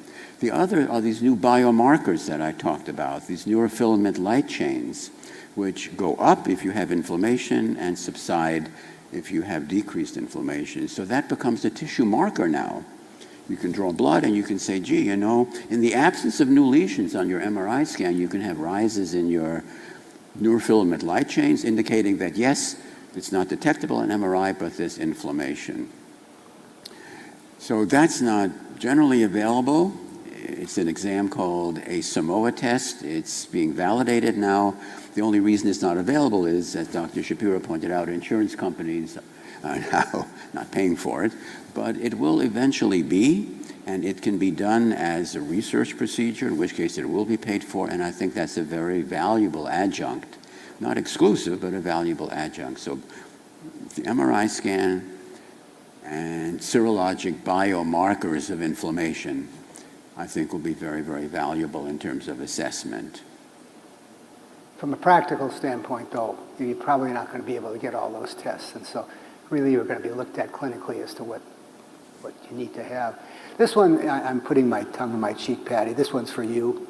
Has fingolimod been looked at as a treatment for COVID-19? No, that's everybody knows Patty, and that's not for her. To my knowledge, fingolimod has not been looked at as a treatment for COVID-19, and I don't know why it would be looked at as a treatment for COVID-19. It's not an antiviral. It's not even an immune drug. I mean, it's in some ways. So I can address that in a sure. different way. It's not been shown to be effective. A colleague of ours, Tony Reeder, had this very interesting paper recently published where he looked at the incidence of COVID-19 based upon, it's not the severity, just the infection rate, based upon the disease-modifying therapy. There were two categories of disease-modifying therapy. If you were on a B-cell depleter, ocrelizumab, ofatumumab, etc., you had an increased risk of becoming infected.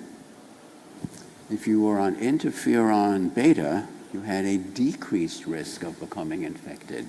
So obviously no one likes shots and all that other stuff going on with it, but interferon was the only medication that seemed to have a protective effect in terms of the development of COVID. Not severity, just whether you get infected or not. And that's not entirely surprising because Not surprising. Interferons were originally described to interfere with viral replication, and so that would make some sense. This is for Gary because he's actually looked at this, interestingly, carefully. Is there data on stopping DMTs on postmenopausal women with stable benign multiple sclerosis? What are your opinions on this approach? Let me just, before I hand it to him, just say, we talked about classification of multiple sclerosis, and I always like them, we have a couple of bookends here of old people on here who've been around for a long time, and the classifications have changed a lot over those years, and we used to talk about benign multiple sclerosis and relapsing remitting multiple sclerosis and chronic progressive multiple sclerosis. And the neurologists of today have forgotten that we used to have multiple sclerosis before we had drugs. And in fact, before we had drugs, some people with multiple sclerosis, for whatever reason, did well. And they really legitimately did well. I saw those people over 30 years, and they did well. And we coined a term, I don't like the term because it doesn't make sense, called benign multiple sclerosis. And in studies, 20% of people without any drugs did well. We just didn't know who they were, so we don't, up front. We had to wait to 20, 30 years to figure that out. A lot of the modern neurologists will say, well, yeah, they're all demented if you really study them, but they're not, I can tell you that. They're, for whatever reason, they did well. But that, so there is that issue that some people will do well and they're stable, and what about stopping DMTs on postmenopausal women, or men who are older, for that matter? Okay, well, you know, I don't like the term benign MS either, because just being diagnosed with MS is scary. So the psychological aspects of having a diagnosis of MS is hardly benign, and I don't like the term. But there are people who have MS, as I said, for decades, who can still run marathons. So in terms of stopping disease-modifying therapy, I kind of alluded to that in my talk. The older you get, the less effective the disease-modifying therapies are. The older you get, the more likely you are to have toxicity from the disease-modifying therapies because of this aging phenomenon and immunosenescence.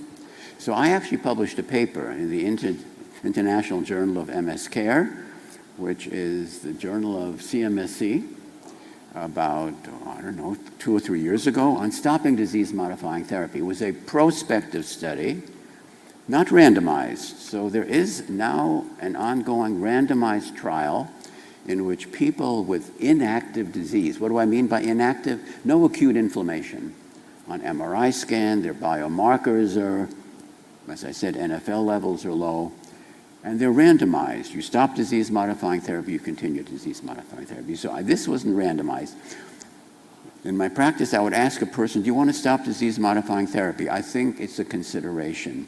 If you haven't had any relapses, you're over 55 or over 60, your MRI's been stable, your exam's been maybe progressive, but not radically changing, what do you think about stopping disease-modifying therapy? If they said no, I said, okay. If they said yes, I followed them. I had about 100 patients in whom I stopped disease-modifying therapy with those categories. No active disease, older in age, in their 7th decade and up. 90% did well. 10% had an acute re-flare of their disease within the first year. So if things didn't happen within that first year after stopping disease-modifying therapy, it didn't subsequently happen. So yes, you can stop disease-modifying therapy. It can be done safely without having a recrudescence of acute inflammatory disease, but it has to be done with careful observation to be sure that indeed something new does not appear, with MRI scan, with exam, and maybe even with the serum biomarkers that I talked about. Yes, it can be stopped, but the definitive answer will come after this randomized trial. I forget the name of it. Do you remember the name of the trial? I don't remember. And anyway, it's being done by John Corboy, or it's being run by John Corboy in Colorado, and this will really provide us with the answer. But yes, I think it can be stopped We have under a certain conditions. question with a microphone somewhere around.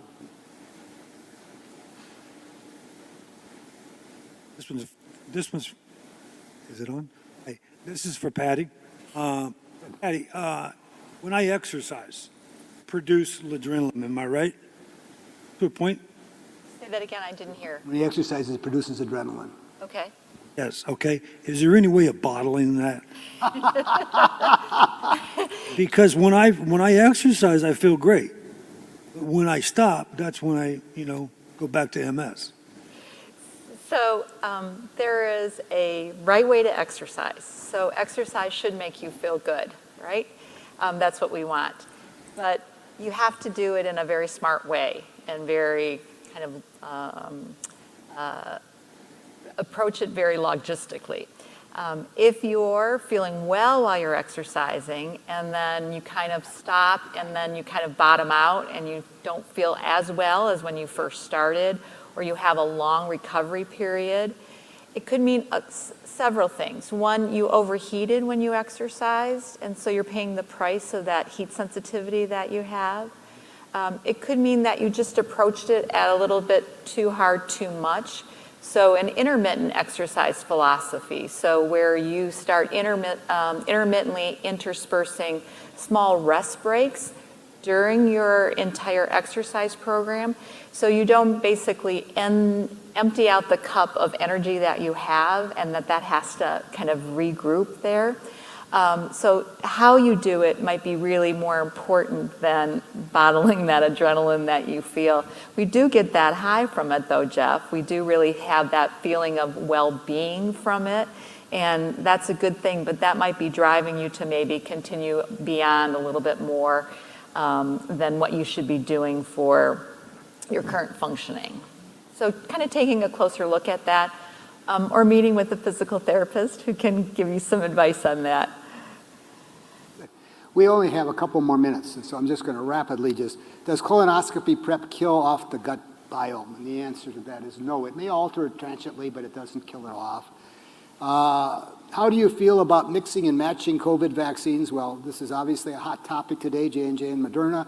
The FDA has said that mixing and matching is appropriate and sometimes even better for getting an immune response. You need to talk to your own doctor about that, but I think it's a reasonable thing to talk about and to potentially do.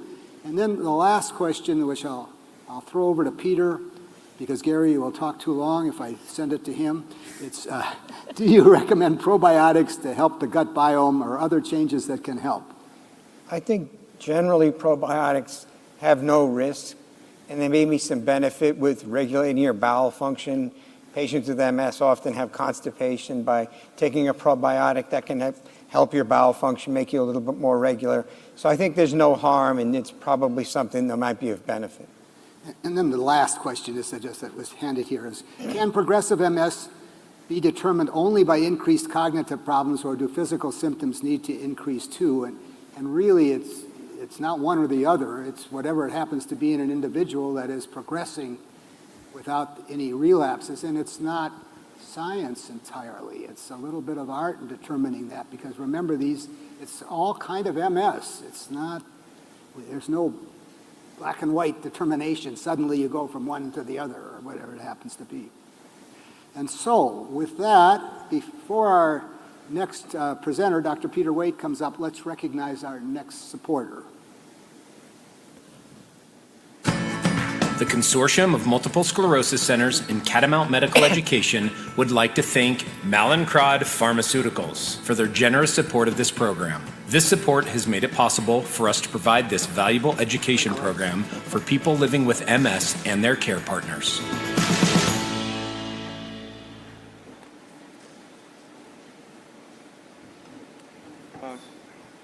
Good afternoon. Is my microphone on?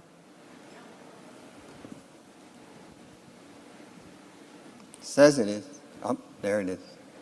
I'd like to thank the consortium for asking us to speak at this meeting and for putting together this patient program today. This is a picture. My wife and I were on her 20th wedding anniversary in Hawaii, and I took this picture there. She invited me to go with her. It was very nice of her. So originally, this was the title of my talk, Coming of Age with Multiple Sclerosis, Personal and Professional Perspectives. And then they changed the title of the talk. I usually give this talk, and it's kind of a surprise about my history.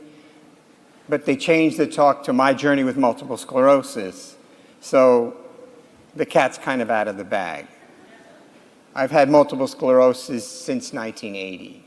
So what we'll do today is talk about my journey with multiple sclerosis through the years. So what I've learned about multiple sclerosis and multiple sclerosis care starting in 1975 up until this year. When I was a college freshman in 1975, I lost the vision in my right eye. It hurt to look to the side, and I lost most of my depth perception. And I was diagnosed with idiopathic optic neuritis. Everybody knows what idiopathic stands for, right? Idiots don't know the cause. So the treatment back then, where Andy went through all this, was rest. My vision recovered somewhat. I never recovered my depth perception. I lost my color vision. People with optic neuritis, if you check looking at something red, the eye with optic neuritis doesn't see red quite as brightly. So I wasn't able to play baseball anymore because I had no depth perception. My goal was to play baseball until I couldn't anymore and then be a high school baseball coach. So I had to go to Plan B. Plan B was to transfer to a college where I could get into pre-med program, to get into medical school, to try to find out what happened to me.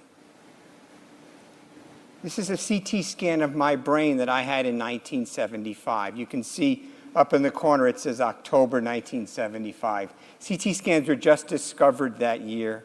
There was one in the entire city of Boston. The doctor I saw knew someone who knew somebody. So I had a CT scan because they thought I had a tumor in my eye. That's why I'd lost my vision.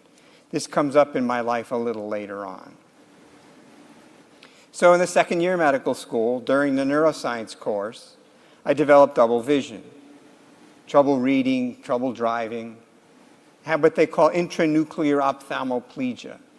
If you want to look to your left, the left eye goes out and the right eye goes in.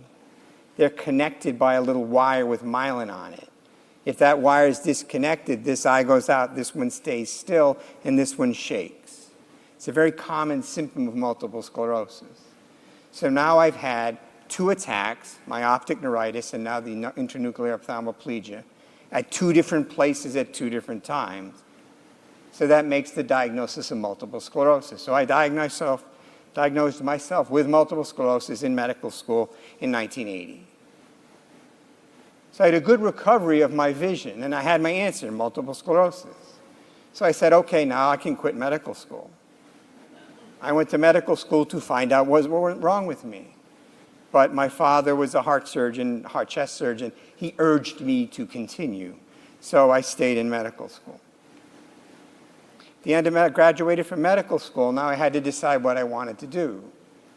First of all, I really didn't want to be a doctor, but I finished medical school. I might as well try. So I thought I'd be a neurosurgeon, but I didn't want to go through all the training and have my hand have an MS attack. So that's the only thing in my life that I haven't done because of MS. So the next thing I thought I'd do was eye doctor, be an ophthalmologist. But it wouldn't let me match for my residency because I had bad eyes. The residency director said, we have 100 candidates. We have 4 slots. We can eliminate you because you have bad eyes. That was back in the day before they had ADA and things like that. So then I did internal medicine because I had to do something. So I did 3 years of internal medicine, and I really didn't enjoy it much. The people I minded least getting woken up for when I was on call were neurology patients. So I figured maybe I could do that. While I was an internal medicine resident, I had another bad MS attack. My right leg became paralyzed, my right arm became heavy and weak. This is an exacerbation of MS, everybody's had them. Treatment again was rest. 6 weeks I couldn't work, it took that long for my leg to recover. It got pretty much all better and I went back to work. I finished internal medicine and again I decided, well, maybe I could do neurology because I don't mind seeing neurology patients. So I did 3 years of neurology training at Georgetown. It turns out I liked doing neurology, but I didn't like seeing MS patients. This is 1985. There's no treatments. I didn't want to see my future. Now, we've talked about MS being a demyelinating disease, so that's the wiring in the brain. So the brain cells are what seizures have come from. So during the neurology residency, I had another episode of left leg weakness, limping significantly. Another exacerbation of MS. Solumedrol, 5 days in the emergency room for 4 hours, and had my first MRI scan. My leg got better. Solumedrol makes you better quicker. So I only missed 3 days of work. So this is a big change from the previous attack in which I was out for 6 weeks. So that's an improvement. So again, I had my first MRI scans. So we'll talk about MRI scans. These are now some examples of what MRI scans are. And there's lots of different pictures we take. We don't just take one picture like the CAT scan or like a chest x-ray. They take T2 scans, and they show all of the pathology, and spinal fluid is white. That's that butterfly in the middle of the scan, that's spinal fluid. All the water in your brain shows up in addition to the inflammation. So you can do what's called a flare scan. That subtracts out the water and just leaves the inflammation. You can see the white stuff on the edges, but now those black holes in the middle are where the spinal fluid would have been. So that's a better scan to see inflammation. Then you can do a T1 scan. That's anatomy. T2 is pathology, T1 is anatomy. So if you have structural damage, you'll see it on a T1 scan. You can see on the scan some of those holes. I'll put a pointer. And so those are permanent injuries. And then you can do, we talked about the gadolinium. That's that injection of dye. It floats around in your veins, and it leaks across the brain blood vessel into areas of inflammation. Gadolinium, Randy talked about, and Dr. Baumgartner, can accumulate in your brain. I've had a lot of MRI scans, and I have a lot of gadolinium probably in my brain. Now, it still works fairly well. I think what gadolinium is like armorizing the Humvees. It's hardened my brain. It's actually really good. My brain is now like made out of metal. I can take a hit now because of all that. But the gadolinium can show new areas of inflammation. So now we'll look at my MRI scans. This is a flare scan from the top, and you can see those white spots. Those are areas of inflammation in my brain. A white spot initially can light up with the gadolinium, then it may remain a white spot or it may degenerate into a black hole. Another picture a little lower down, you can see those are the ventricles. That's where spinal fluid is made. It's made in the center of your brain, and it leaks out over your spinal cord down along to your lower back. That's why we do spinal taps. We're looking for inflammation, and we're looking for those bands they've talked about. We're looking at the fluid in your brain, but it's the same fluid we take out of your lower back. That's why they do spinal taps, to look for inflammation. Now, this is a scan with that gadolinium. You can see there's little white lines. That's the blood, this gadolinium floating in the blood vessel. And you can see a couple of holes there. One's a little blacker than another. The blacker the hole, the more tissue damage. If one of those holes lit up with the gadolinium, it would be a new lesion. If it doesn't light up, those are the old scars of MS. Now, this is a picture from the side, and you can see 3 lesions. The one that looks like a thumb, the one looks like a shark fin, and the little one further back. On this scan, which is a flare scan, this is looking for inflammation.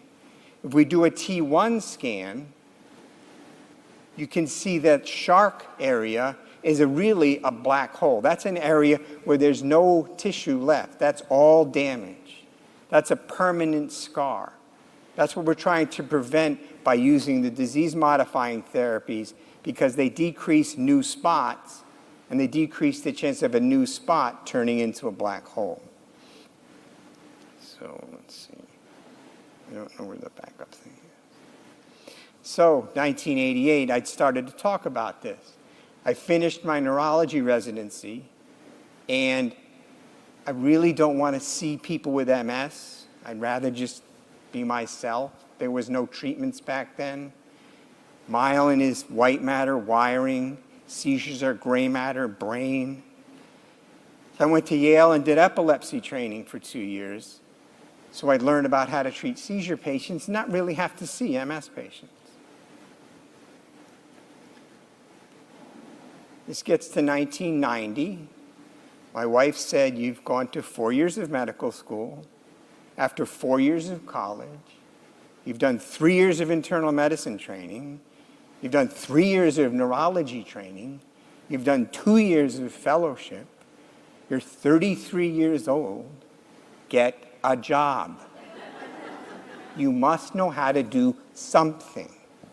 So I found a job in Hartford, Connecticut, joining a neurology private practice. There was 5 group members of our practice, general neurology, no focus on multiple sclerosis, just seeing adult medical patients. Now, occasionally, one of the patients that would come through would be an MS patient, so I did accumulate some MS patients over time.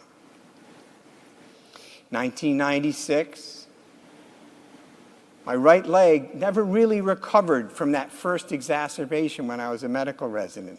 If you can tell which is your bad leg, you know how you do that? Just stand up and look down.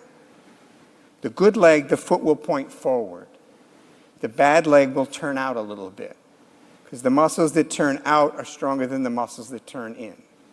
So I'm always looking down and trying to do this. But that's one of the things you can see if things don't recover completely, is that leg turned out a little bit. So again, we talked about fatigue, exertion in the hot weather makes your symptoms worse. So my wife said, you know, you talk to people on the phone, but you don't actually see doctors. I want you to go see a neurologist. So we have to do what she says. So went to see a neurologist, and he said, look, you have holes on your scan. You really should take a medication. Beta-serin had been out. Copaxone came out. He said, why don't we put you on Copaxone?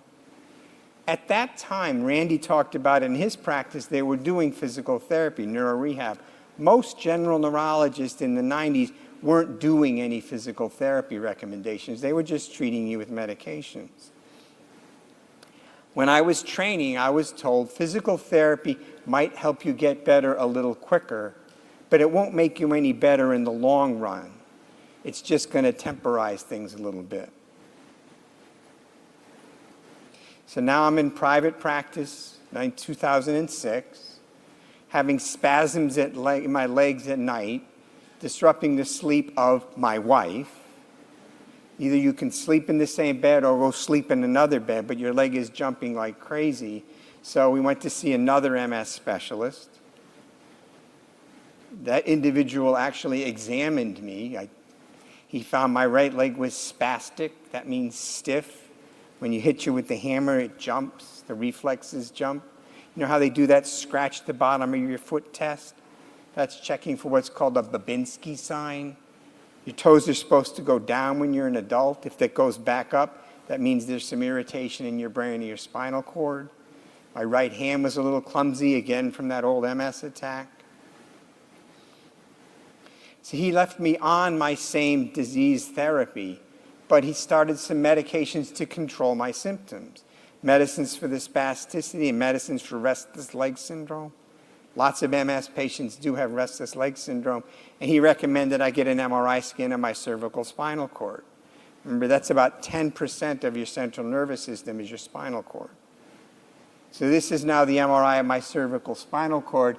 You can see about halfway down in the middle of the gray tube, there's some white spots.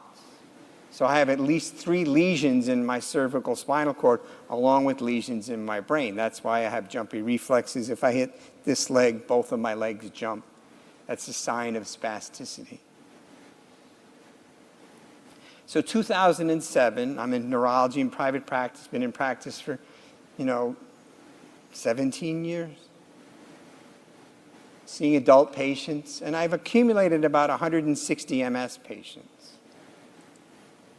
I found over time that sharing my personal history about MS with the patient and their family members does them some good. We get it at the same level. I understand MS a little bit better than some other neurologists, kind of creating our own support group together.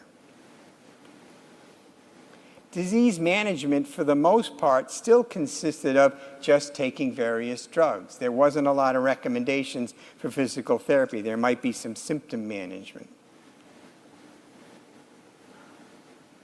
And I began to speak to patient groups, including about my experiences. One of my mentors, a woman, Ellen Lottie, a neurologist in Massachusetts, had said to me, why don't you do a program with me and you be the patient? And I said, well, I don't want to.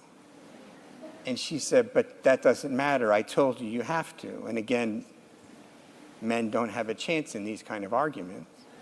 And so we did the program, and I had to present myself to people like I'm doing here.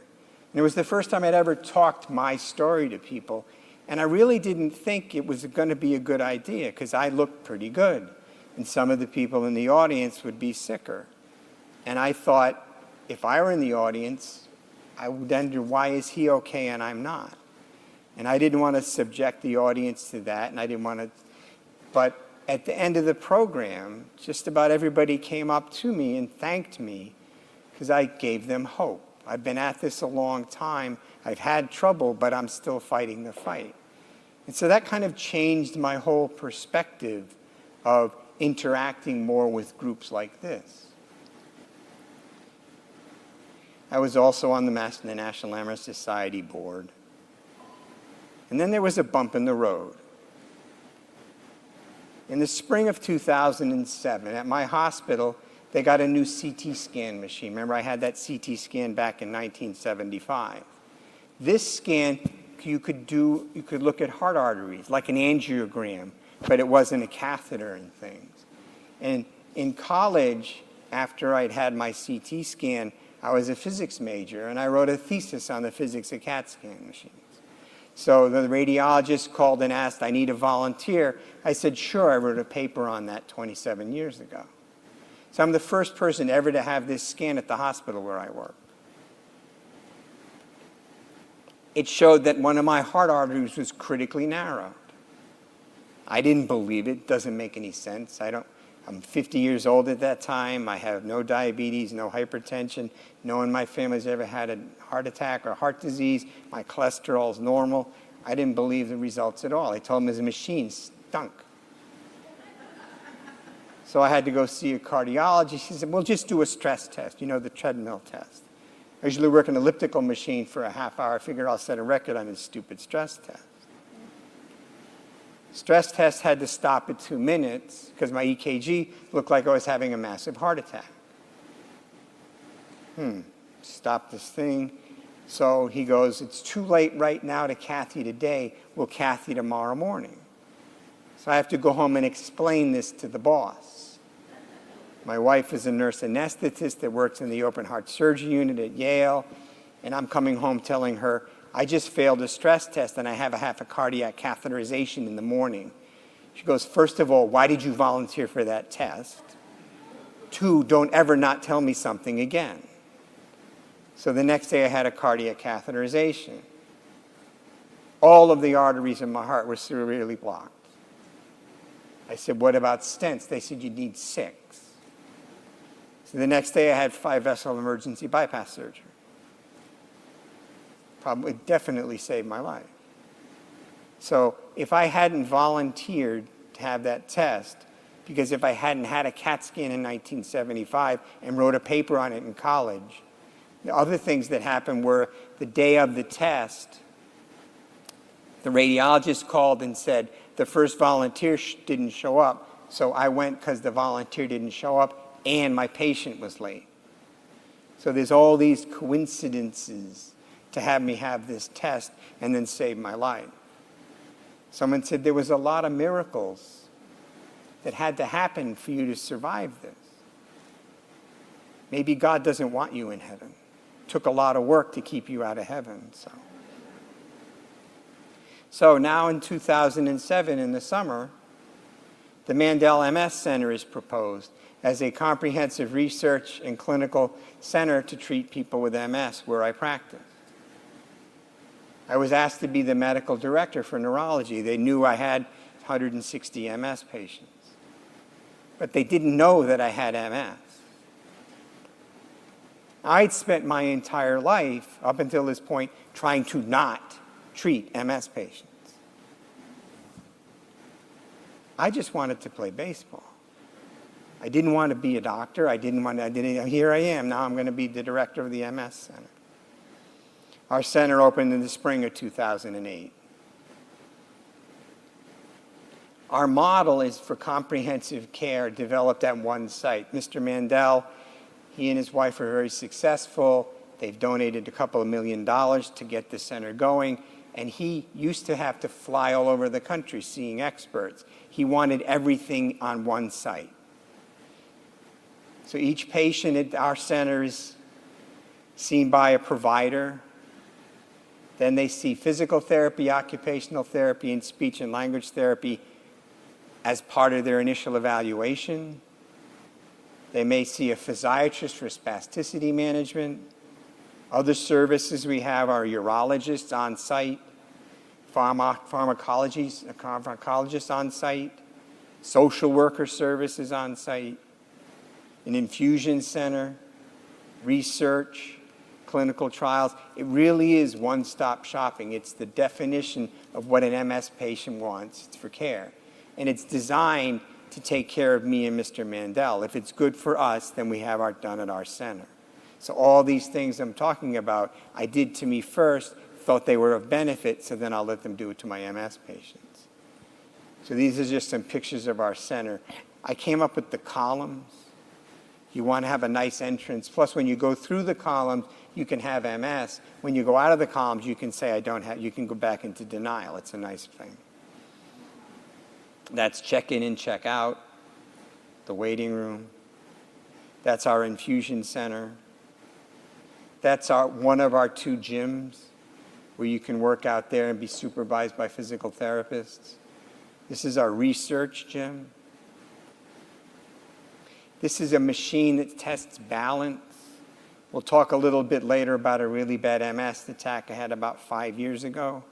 That machine, see the little gray thing on the floor, that's a Wii machine. So the floor moves. All 3 of those walls move. That's why they have those straps. When they were testing me and I was having bad balance and my score was 0, I said, perfect. No, the physical therapist said, that's the worst score we've ever seen. We have 2 pools. And this is a part of our research. It's a robot system where you can take someone in a wheelchair, hook them into a robot, and have the machine move their legs and train them to walk again. Here's a picture of someone on the machine. This is all in one center. So now 2016, this is what I'm talking about. I had 2 exacerbations within 8 months. They talked about MS burning out or does it go away? 2016 is 41 years from my first symptom. So I don't think it goes away in everybody. As Dr. Baumgartner said, about 10% of people can have exacerbations. I had very poor balance. If I reached forward, I would fall over. I didn't know I was bending over. I would bang my head into things all the time. Starting to use a cane. Thought it was kind of the end for my career for neurology. I took 2 doses of the high-dose steroids. They didn't make any difference. Very little chance for a meaningful remission. This had been going on for several months. Then you have to kind of listen to people. So my physical therapist said, you send people to physical therapy. Why don't you try some? I really never believed it worked. I would send people for it, but it makes you better quicker, but it doesn't make you better. And I've been at this for a while. I did 3 months of really aggressive physical therapy, 3 times a week, a couple hours at a time. Learning a new way to feel balance. On these balance boards and these foam things, now my balance is all in my feet. But I essentially completely recovered my balance. It really was a miracle. And so I was able to return to work. So it's more than just drugs for MS. The physical therapy, the occupational therapy, the medications are all very, very important in keeping you going. Underlying skeptic turned into a true believer. So changing subjects a little bit, what happens is patients always ask me, what medicines do I take? And so initially, remember when the first medicines came out, beta-seron and things, I wait and see. I treated myself with, used to say wait and see, I say aggressive observation. Sounds like you're doing something. It doesn't, it means wait and see. And then over time, I've taken various injections. I've taken infusion treatments, had anaphylaxis, almost died in one of them. Then I've tried various oral agents, had very rare side effects to those. Now I'm on other infusion treatments. So I've taken 9 different MS medicines over time, keep changing, trying to find the right one that works for me. Which medicines should you take? Well, I have 4 criteria that I use for patients. First is efficacy. That means how effective the medication is. Are you having any relapses? Are you having no MRI activity? Are you having no decline in physical or mental function? That's what they use that term, NEDA. If you're meeting NEDA, then I always tell people there's no NEDA to take another medication. Safety. Understanding the risks of the treatment, the risks versus the benefit.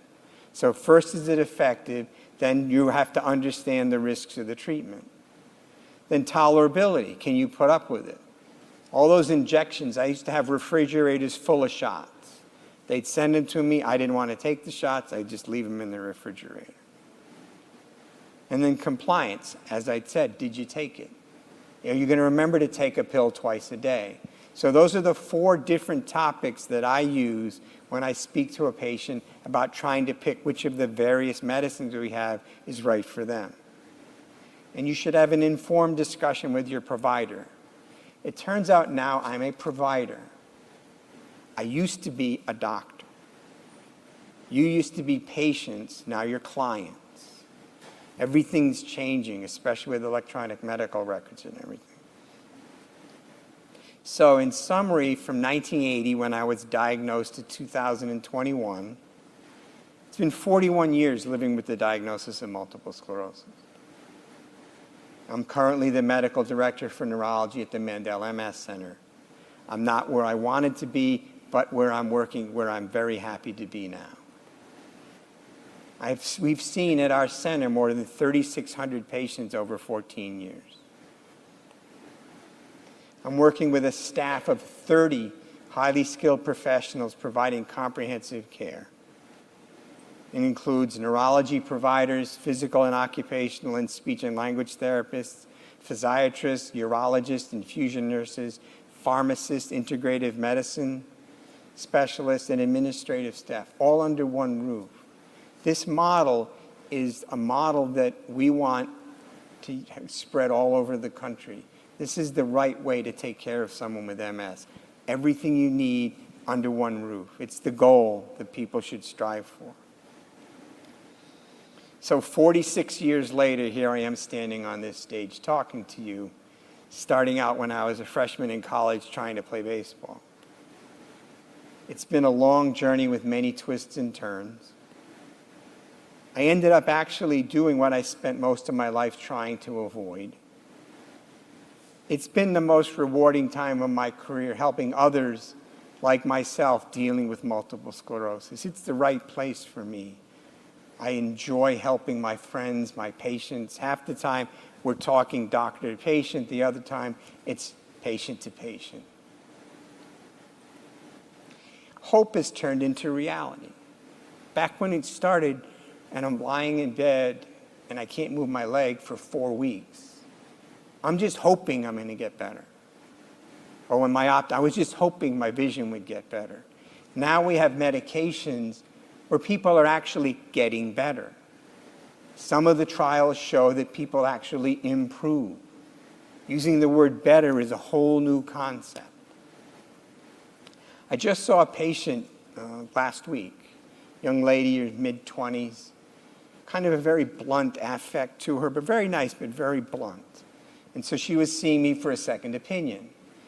And so at the end of the appointment, I agreed she has MS. And so I asked her, how many people do you know with MS? And she goes, none. I said, well, nice to meet you. I have MS. She looks at me and goes, you have MS? And I said, yes. She goes, but you're old. And she pauses and goes, no, you're very old. I said, where's she going with this? She said, they told me I have MS, so I looked at books and pictures of people with MS. Old people with MS are in wheelchairs. So I told my husband, she had just been married, that we can't have any children because I'm going to be in a wheelchair. And I told my parents they need to live long so they can take care of me when I'm going to be in a wheelchair. And I said to her, I don't think so. We're doing much better with the medications. We can get you started on a medicine right away. I think it's very unlikely you're going to end up in a wheelchair. It's possible, but we're going to do everything we can to keep you going. And she looked at me and goes, so you're saying that I could have a baby? And I said, yes. And her whole smile, her world changed. Because everybody remembers the day someone told them they had MS. And it was like, my life is over. Nowadays, with all the treatments we have, the hope has turned into reality with this lady. Now, there was a double-edged sword to this meeting, of course. This is all nice, and I gave her hope. But at the same time, I just turned 65 the week before, last 2 weeks ago. So the night before this appointment, I'm online for 2.5 hours because my wife told me to sign up for Medicare. And I can't figure out how to do it. And a week before, I got my hair cut, and the whole floor is covered with gray hair. So now I'm 65, I can't figure out with Medicare, I have gray hair, and this lady's telling me I'm very, very old. And I said, yeah, I think she's probably right. And the Boston Red Sox have won the World Series 4 times during my career. So that's the happy ending to the story. So this is a picture when I was much younger at Fenway Park. That's Roger Clemens, Dwight Evans, Ellis Burks, Wade Boggs. And there was a cutout, just shoulders. And there was a lot of little kids lined up. And then me, and then a lot more little kids. To get this picture taken, I had to actually kneel down so that my head would fit onto the shoulders. And my wife said, you know, you're smiling more in that picture than in any of our wedding pictures. And I said, is that a question? And so this is the team I wanted to play for. But this is the team I play for at my MS Center. So I'd like to thank you for listening. I hope you got a little bit out of the story. And again, my message to everybody is please take your medications because I have to take mine too.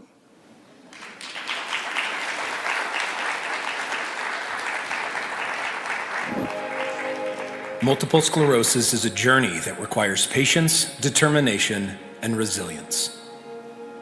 Not everyone's MS journey is the same. Some have been on their journey for a while.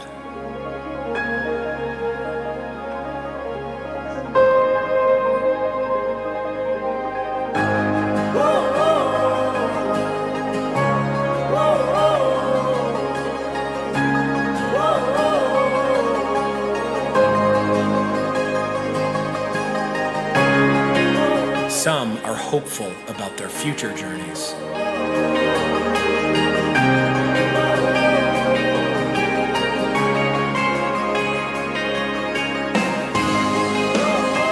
And the adventures they'll have along the way.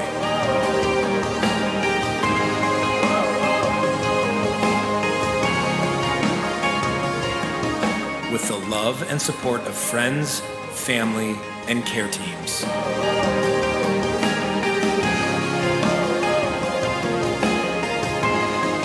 Living with MS is a journey that will make us stronger.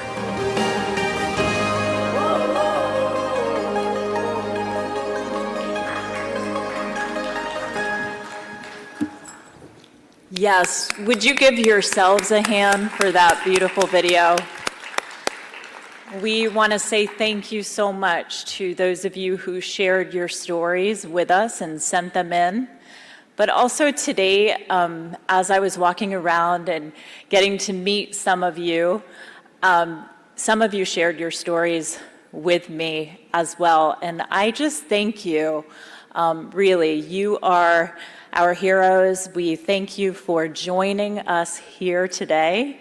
And I have another fun activity to do with you.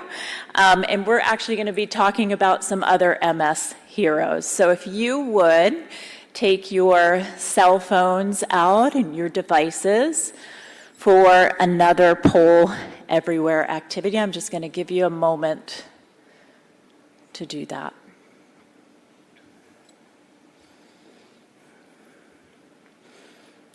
Okay.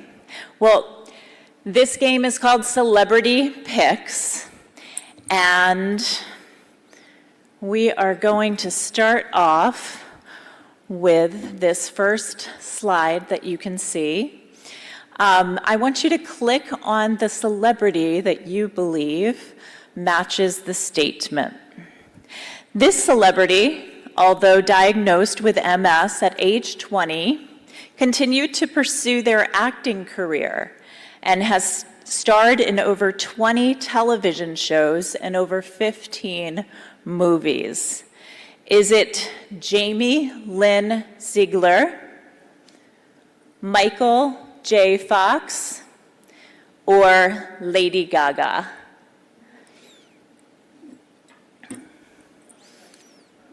Okay, I see some people responding. Give it a couple more seconds. I still see some responses coming in. You can see those, they kind of look like little map points that are popping up on the pictures on the screen. All right, I think most of you are right, if not all of you. It is the beautiful actress Jamie Lynn Sigler. All right, here we go to our next one. Get ready.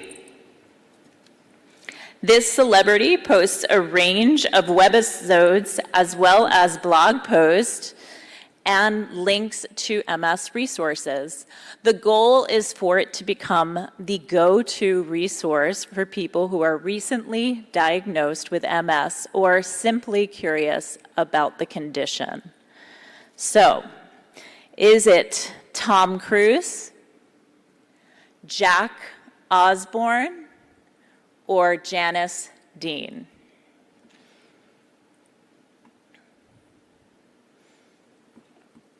Well, you guys are, you know your Hollywood gossip. Are you listening to the Hollywood Gossip podcast that's out there? It is famous TV personality Jack Osborne. Great job. All right, we're going to go to our next one, and our last one, actually. This celebrity aligned with the National MS Society and recently introduced their annual Climb to the Top fundraiser in New York City, where more than 1,000 people climbed 66 flights of stairs from the ground floor to the observation deck at Rockefeller Center. Is it Clay Walker, Janice Dean, or Anne Romney?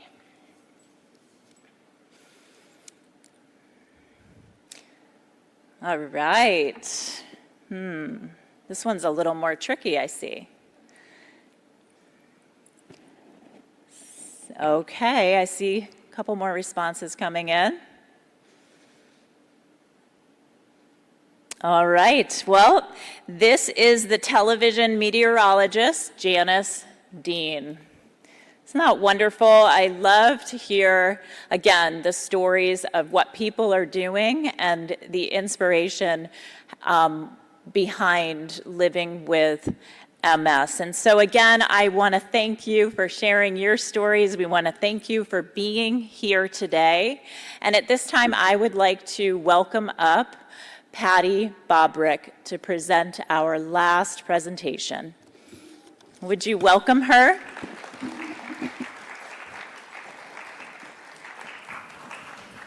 Thank you, everyone, for being here in person and virtually.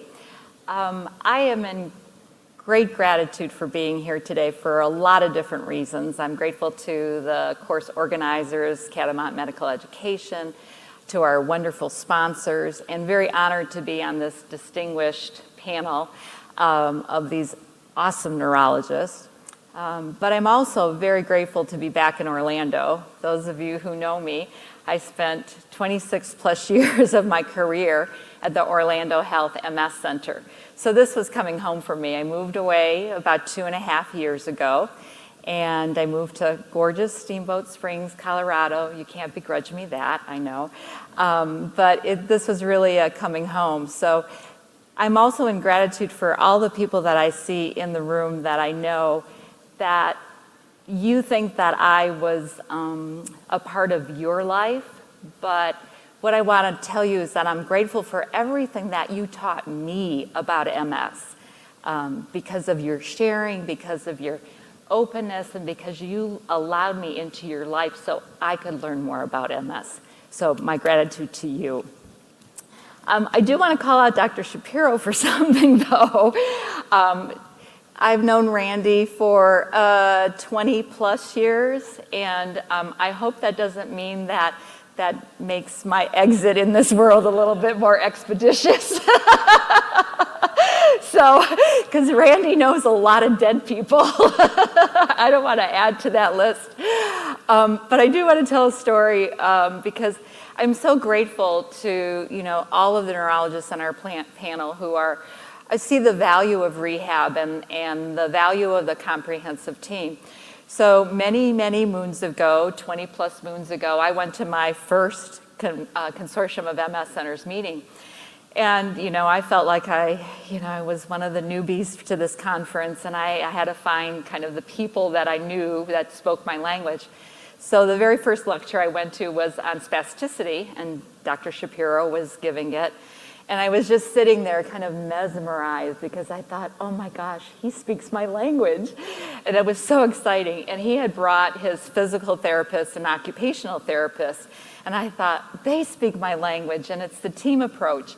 And it's because of all of those influences, too, that we were able to kind of bring that to this Orlando area. And some of the services that you guys all have and have access to now was because of that. So my thanks to you.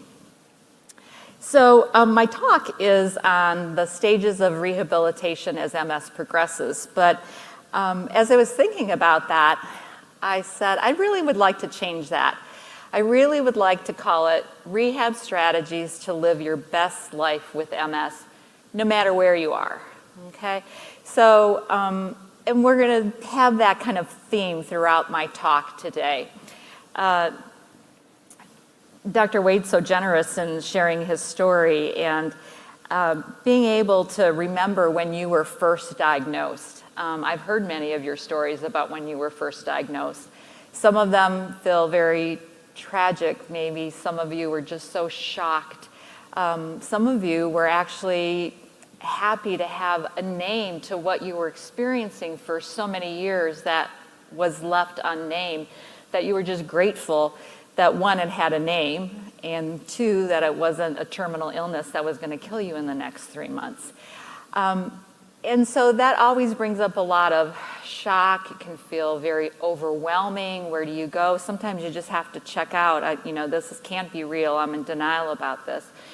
And you have to start thinking about, what's my future like? What does this mean for my family? And all of those questions that sometimes get raised and that worry and anxiety.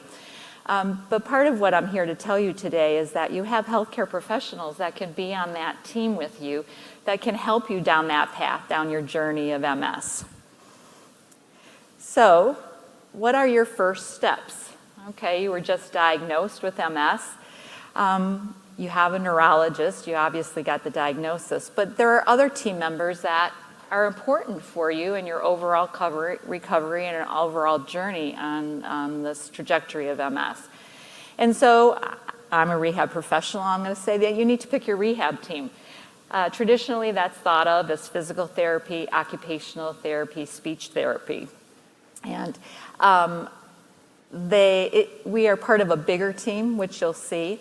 But how do you do that? I mean, maybe you knew a physical therapist because you had rehab for a sprained ankle around, 6 months ago or a year ago, but they don't really know anything about MS. So you have some really great resources. If you spoke to your neurologist, asked for a recommendation, they know who in the community is doing MS care, MS rehab care. If you know anybody else with MS, you can ask them for a resource, because that's where the intel is. Hey, I went to this person or that person and they really knew about MS and I really got good care there. There's a couple other bigger sources that you could go to. The Consortium of MS Centers actually offers a certification exam to allow you to have this distinction of being an MS certified specialist. So you have to have a certain number of years of experience, take a test. Yes, I took the test and thankfully I passed, so that you could carry that distinction of MS certified specialist. And you could also go to the National MS Society's website. They have a program called Partners in Care, and they have Partners in Care rehabilitation. So you can find some rehabilitation professionals in your area through that website. I also want to tell you that we're always looking for our newly graduated therapists to kind of come up and learn about MS. We're trying to bring them into the fold. And just because somebody might be newly graduated and not have years and years of experience, if they're willing to learn, if you're willing to teach them, if they're willing to kind of go to educational things, it's not bad to have a newer therapist, even newly out of school. I never take insult to somebody who might say, listen, I'm thinking about coming to you, but I want to ask you a few questions before I come to you. How many patients with MS have you seen? How long have you been practicing? What's your philosophy of care? I think that those are really smart things. So don't be afraid to ask those questions if you're interviewing somebody that's a potential physical therapist, or any of your rehab team. I'm speaking more physical therapy because that's my profession, but the entire rehab team. So our rehab team is part of this larger multidisciplinary team, and I know it's a cliche, but I'm going to say it, it takes a village. There is no one person that can manage everything that you're faced with or potentially faced with in your MS. Now, this slide isn't meant to show you that each one of these persons are taking care of you 100% of the time. Some professionals will come in and out. You may be seeing a urologist, but you only need them for a short time and they come out of the picture. Maybe you need to see an orthopedist or an orthotist for some other issues, and they do their thing and they step out of the picture. But gathering that team and making sure that you have professionals that you're comfortable with, that understand MS, and that are looking out for your best care in the long run is really where the success lies. So here's a list of symptoms that are most commonly addressed by MS rehab therapists. It's not an all-inclusive list, and I want to try to take you through a few of these to show you that how team-based it is, what comprehensive care really should look like. So if you take a symptom such as weakness, most people think, well, usually I have weakness in my legs, so that's the physical therapist. But you could have weakness in your upper arm. One of the things I hear about all the time is, especially from the women that I see, I'm great during the day, but I go and I try to blow dry my hair and I can hardly hold that hair dryer up to blow out my hair because my arms feel so weak. So the OT can come in there, and whether it's strengthening or some modifications for that.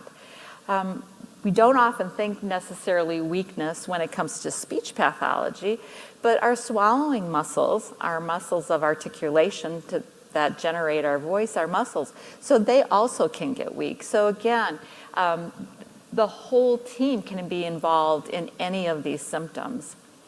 Mobility is a big one. Mobility is usually thought of as walking, but mobility is bigger than that. Mobility is transferring in and out of a chair, up and down off the toilet, in and out of a car, up and down stairs, rolling around in bed.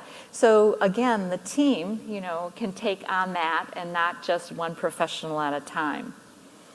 Fatigue, it's pretty obvious that, all the professionals are really involved in fatigue management. I'd be teaching you exercises and exercising in a way that would minimize your fatigue. The OT might be teaching you energy management strategies and how to set up your house in the best possible way so you can minimize those energy expenditures. Fatigue might come in if you're eating a big meal, so you need the speech pathologist to kind of counsel you and to give you information about how to get through a meal so that you're not choking by the end of the meal because those muscles have fatigued. There's sensory changes, pain. Balance we're going to talk about a little bit more at the end because I think that that's a big thing. Dr. Wade really put that out there that, falls are really so detrimental in MS. I mean, it can be really a game changer if somebody breaks their hip or has an injury, head injury, or breaks their shoulder. It can really put a lot of more impact or burden of care on the caregivers or just what you have to face in managing that now orthopedic injury. Cognition we'll talk a little bit more about too, and I really do want to highlight my speech and language pathology colleagues because you'll see that they get very underutilized. So what are the challenges that we face in MS rehab care? I wanted to start out by just saying that the philosophy of care of how we intervene with someone who has something like MS, a chronic illness, versus the traditional rehab model, which is usually thought of as orthopedic.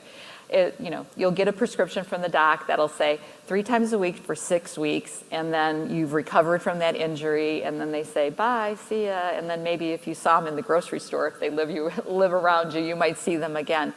But if you're dealing with a chronic illness, you really want this intermittent and ongoing care. So because MS is chronic, we're not doing just 3 times a week for 6 weeks and saying, bye, have a good life. We want to follow you over the trajectory of your life. And if you so choose, we'll be there, for you along the path of that. Another challenge for rehab is that there's a variable course. And variable can be from day to day. It can be from hour to hour. So if I see you at 9 o'clock in the morning, you might be looking at me going, you know what, I'm really doing good right in this moment, but at 5 o'clock tonight, I'm going to look totally different. And that's really important for your rehab team to really understand, and they should be asking you that. I usually write the time of day that I evaluate somebody down on my evaluation so that if I do a reevaluation, I try to do it at a similar time of day because I don't think that it's really fair if you have kind of that fatigue that progresses over the course of a day to evaluate you at 9 o'clock the first time and then evaluate you at 3 o'clock on your discharge. So that variable course kind of can throw a little monkey wrench into some plans. There are you are living with many invisible symptoms. I can't look around the room. I can't look at 2 people waiting in the lobby who are living with MS and say, oh, I can tell that that person has more fatigue than that person, or that person has more nerve pain than that person. You can't. There are so many invisible symptoms. So it's really important that if your rehab team isn't asking all those questions, that you're giving them the information so that we can get the full picture. Because you are living with many symptoms that you're not wearing on your sleeve, right? If you put a cast on, somebody goes, oh, you must have a broken leg. But nobody really sees your sensory changes. Nobody sees your bowel bladder issues. I think living with any chronic illness, there's a lot of anxiety that goes around with that, some worry, and that can really impact performance. If I have a lot of anxiety and a lot of worry, I may not be sleeping well at night, which will feed into my fatigue. I might be distracted because of that, so my work performance isn't as good. So we want to be able to address those issues and address them really early on. And this goes without saying, it's a general theme here, is that we lack ongoing insurance support for rehab services. So, you know, we have to look at what your benefits are and how we want to utilize them. And that should be a conversation right up front with your therapist. You know, you'll either have the front office tell you you have a benefit, you'll get 12 visits over the course of the year, whatever that might be. And you should sit down with your therapist and say, this is how I think we should all, you know, we should all be on the same page. This is how they're best utilized. A lot of times we'll do more visits up front to kind of get things going and then spread them out over a longer course. And of course, there's multiple problems. When you come in with a whole slew of issues, we want to be able to prioritize them. So kind of what are your goals? What do you want to work on first? Because we need to have that conversation, because if we don't, I may think, oh gosh, I want to work on stair climbing because you live in a 2-story home, but maybe all you want to do is be able to transfer around the floor to play with your kids or your grandkids. So being able to kind of prioritizing what's important to you should be conversations right up front. So what is the goal of rehab? Well, improve, restore, or maintain functions essential to daily living. And years ago, that's where it ended. In probably the last, 10 or 12 years, I've added on with a focus on wellness.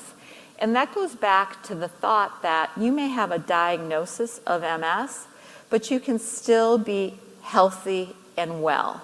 And they don't have to, a diagnosis of MS doesn't make you necessarily sick, but that you can live a healthy and be well in that lifestyle.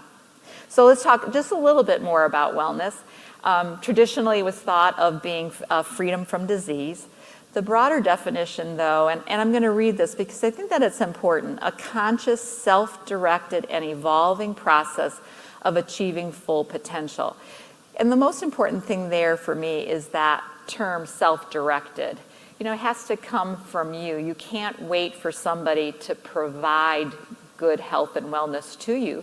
They can give you guidance, but it really comes from this internal locus that you make this decision that I'm going to make these changes. And wellness should always be positive and firm and affirming. Sometimes when I go to to talk to somebody, do some education on health and wellness, I see them going, oh, she's going to talk to me and she's going to wag her finger at me and say I shouldn't do this and shouldn't do that. Well, that's not very positive and affirming. You know, the goal of all of this is always that we want you to be successful. You know, we're here to give you information, we're here to give you support, help you with some strategies that would reach those goals. But ultimately, it's in your hands. What does that look like? Well, good, healthy living is as closely associated with lifestyle.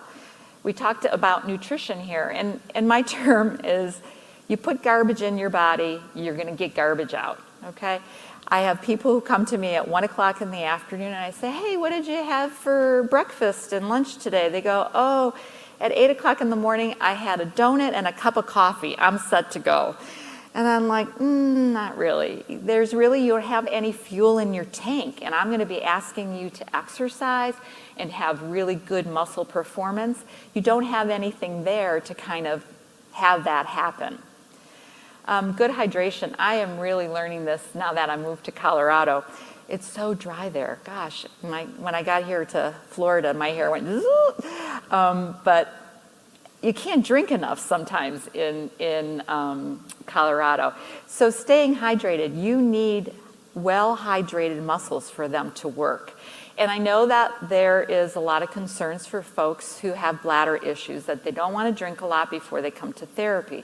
But I always say it up front, you need a bathroom break, we got it. There's always time for that. And I would rather have 2 bathroom breaks during a session than you not be well hydrated.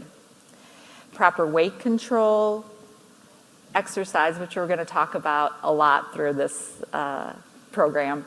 And then controlling the risk factors that we know are detrimental.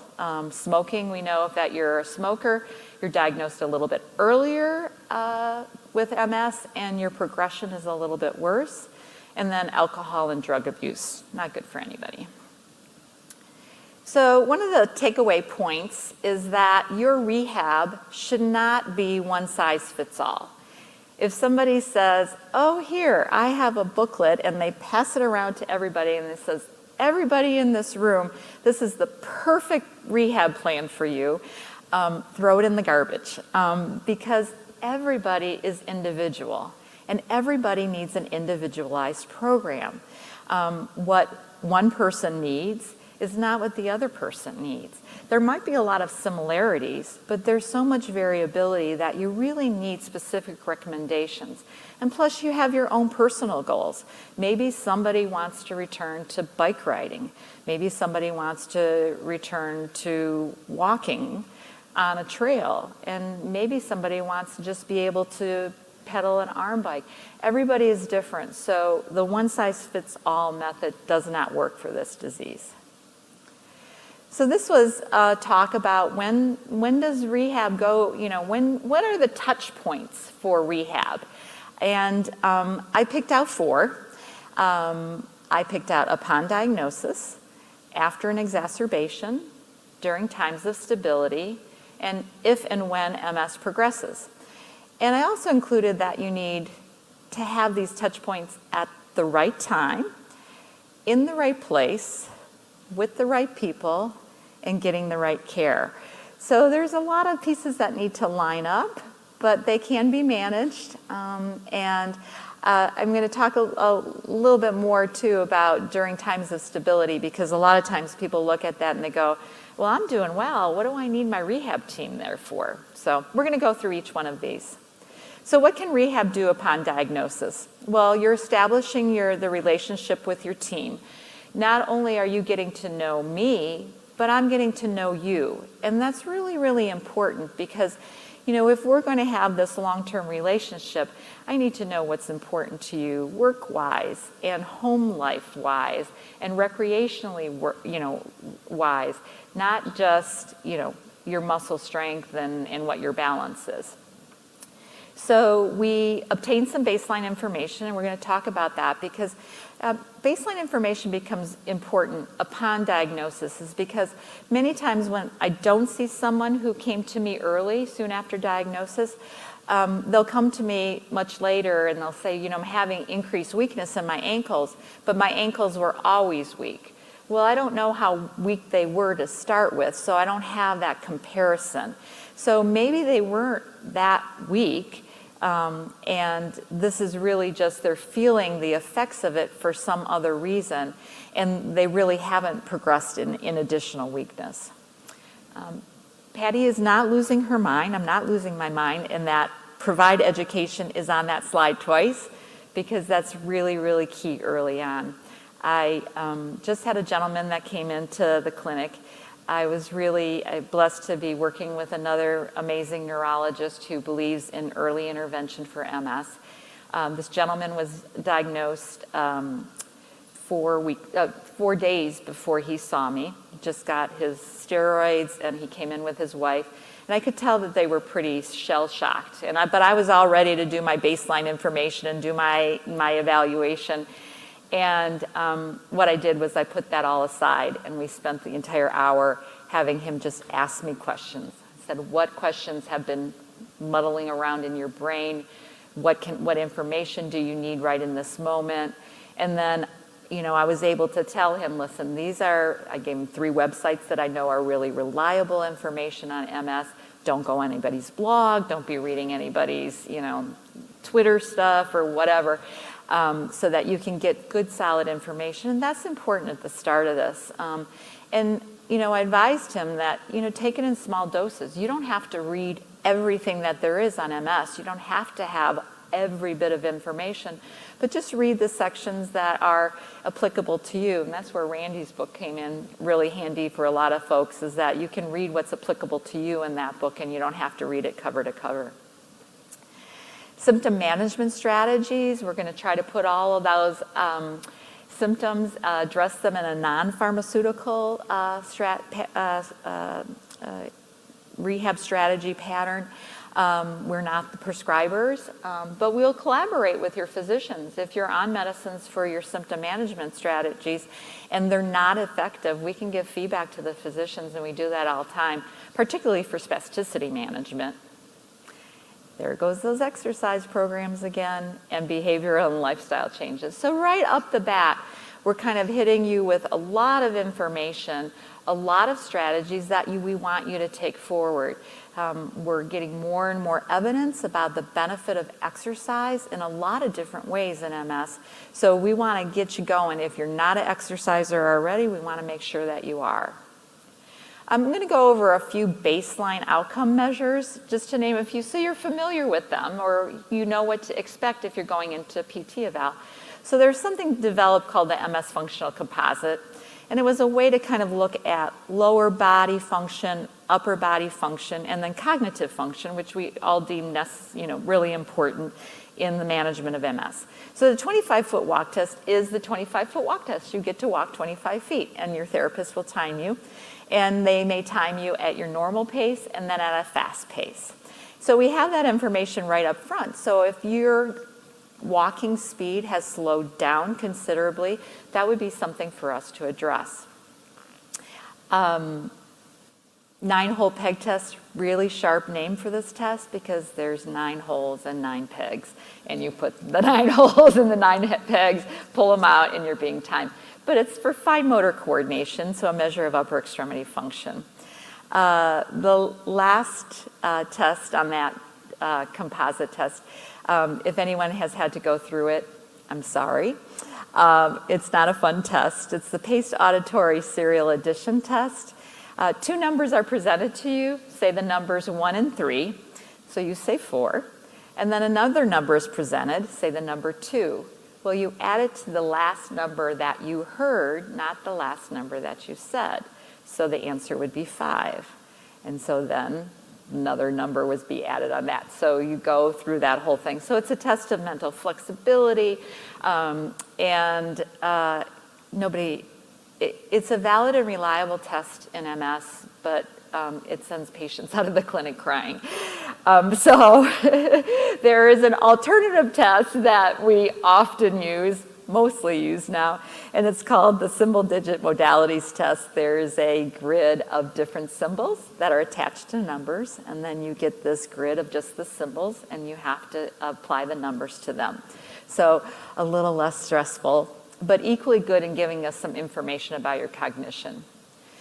There's a whole slew of self-reported measures that your therapist might be asking you to do. Modified fatigue impact scale to try to get kind of a objective feel about what your fatigue is, because it's very subjective, right? It's like, you're tired? Well, how tired are you? I'm really tired. No, I'm really, really tired. That doesn't really give us the meat of it, and it's specific to you. So this particular questionnaire gives us some information about cognitive fatigue, physical fatigue, and psychosocial fatigue. There's a 12-item MS walking scale that we might ask you to take, the impact that any walking impairments have on your daily life. Patient health questionnaire, 9, PHQ-9, which is a depression screen, so trying to address those anxiety, mental health issues right up front or track them over time. And the activity-specific balanced confidence scale, which you get to tell me how confident you are not to fall in certain situations. Some of these certain situations I wouldn't want you to be in, like stepping on a stool and reaching into the second level of the cupboard. But my favorites are, when I lived in Orlando here, the last question on the test is, how confident are you that you're not going to fall on icy sidewalks? Which is 100% because we don't have icy sidewalks here. So I had to throw that question off. Well, now that I'm living in Colorado and I live in a small town, population's around 12,000, there's a question on the test that says, how confident are you that you're able to get on and off an escalator? Well, the town doesn't have an escalator. So I've had to throw those questions out. Sustained phonation is a really, really easy test, and it's just a test of respiratory support.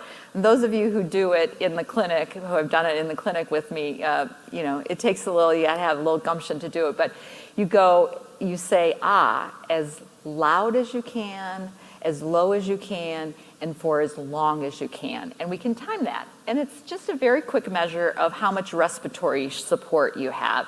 And you'd be surprised, even early on in the disease, we're noticing a respiratory impairment there that we want to address. We don't want to wait till it becomes a big problem. So here's what I promised about exercise.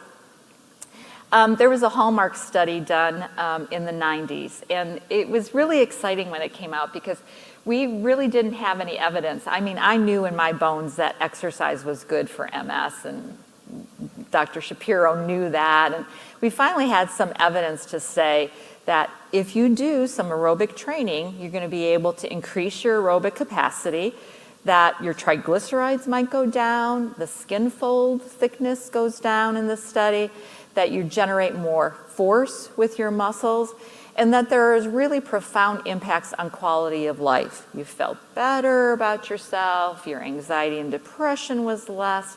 So really a Hallmark study. And the conclusions from this is that MS patients reap similar benefits from aerobic exercises as persons without MS. And that might not seem like a big deal now, but it was a big deal then. You know, we finally had something to say, listen, what we're doing is right. Because quite often, before this time, you could be diagnosed with MS and they'd say, ugh, go home, live in a bubble, don't have any stress in your life, certainly don't exercise, don't go to the beach, don't go, and all of these blah, blah, blah, blah. And like you felt very powerless, you know, that, well, what can I do? Well, basically nothing, go home and like I say, live in this bubble. So gratefully we have evidence to say that that is not the case, that exercise is good. So I put this up, there's a lot of words on this slide and I'm gonna just summarize it for you. So they did another kind of literature review about exercise in MS. And PRT is progressive resistance exercise. So you're exercising with weights, you're exercising with bands, or maybe just exercising with the weight of your limb if that's where you're appropriate. And they looked at a bunch of studies, and people who did a progressive resistance training program increased their strength as well as increasing muscle fiber size, meaning your muscles looked more toned. And they had more power generating from their muscles. All good things. Some additional things that they found that they really didn't expect is that this PRT, progressive resistance training, also improved balance and functional ability while at the same time decreasing their disability status. So wonderful news. Another part of that literature review looked at a specific type of exercise, high intensity interval training, and that's where you do something for a specified amount of time, really hard, okay, I'll go all out, and then there's a rest period, and then you do it again. And this could be aerobic training or it could be weight training, and I always think of it as, you know, shampooing your hair, shampoo, rinse, repeat, shampoo, rinse, repeat, so that you're doing it over and over again. And they found that this type of exercise actually was as good as progressive resistance training. And in some ways, maybe even a little bit better, they saw benefits in as little as 3 weeks. And it makes sense because if you're exercising and you're fatiguing, that rest break is going to be key for you. You fill that cup of energy up again. So, you know, the conclusions from this study was that exercising is safe for people with MS. You don't have to worry about a relapse or an adverse event, and that you should be able to expect the same benefits of exercise training documented in the literature for non-MS people. So that's the reason to start exercising and start exercising early. So now you have your exercise program, you've met with your team, things that you're on an immunomodulating drug, things are going along really great, you're feeling good about where you're at, you're not seeing any progression. Why would you see your rehab professional when your disease is stable? Well, I like to call them tune-ups. Checking in. You check in with your physicians, right?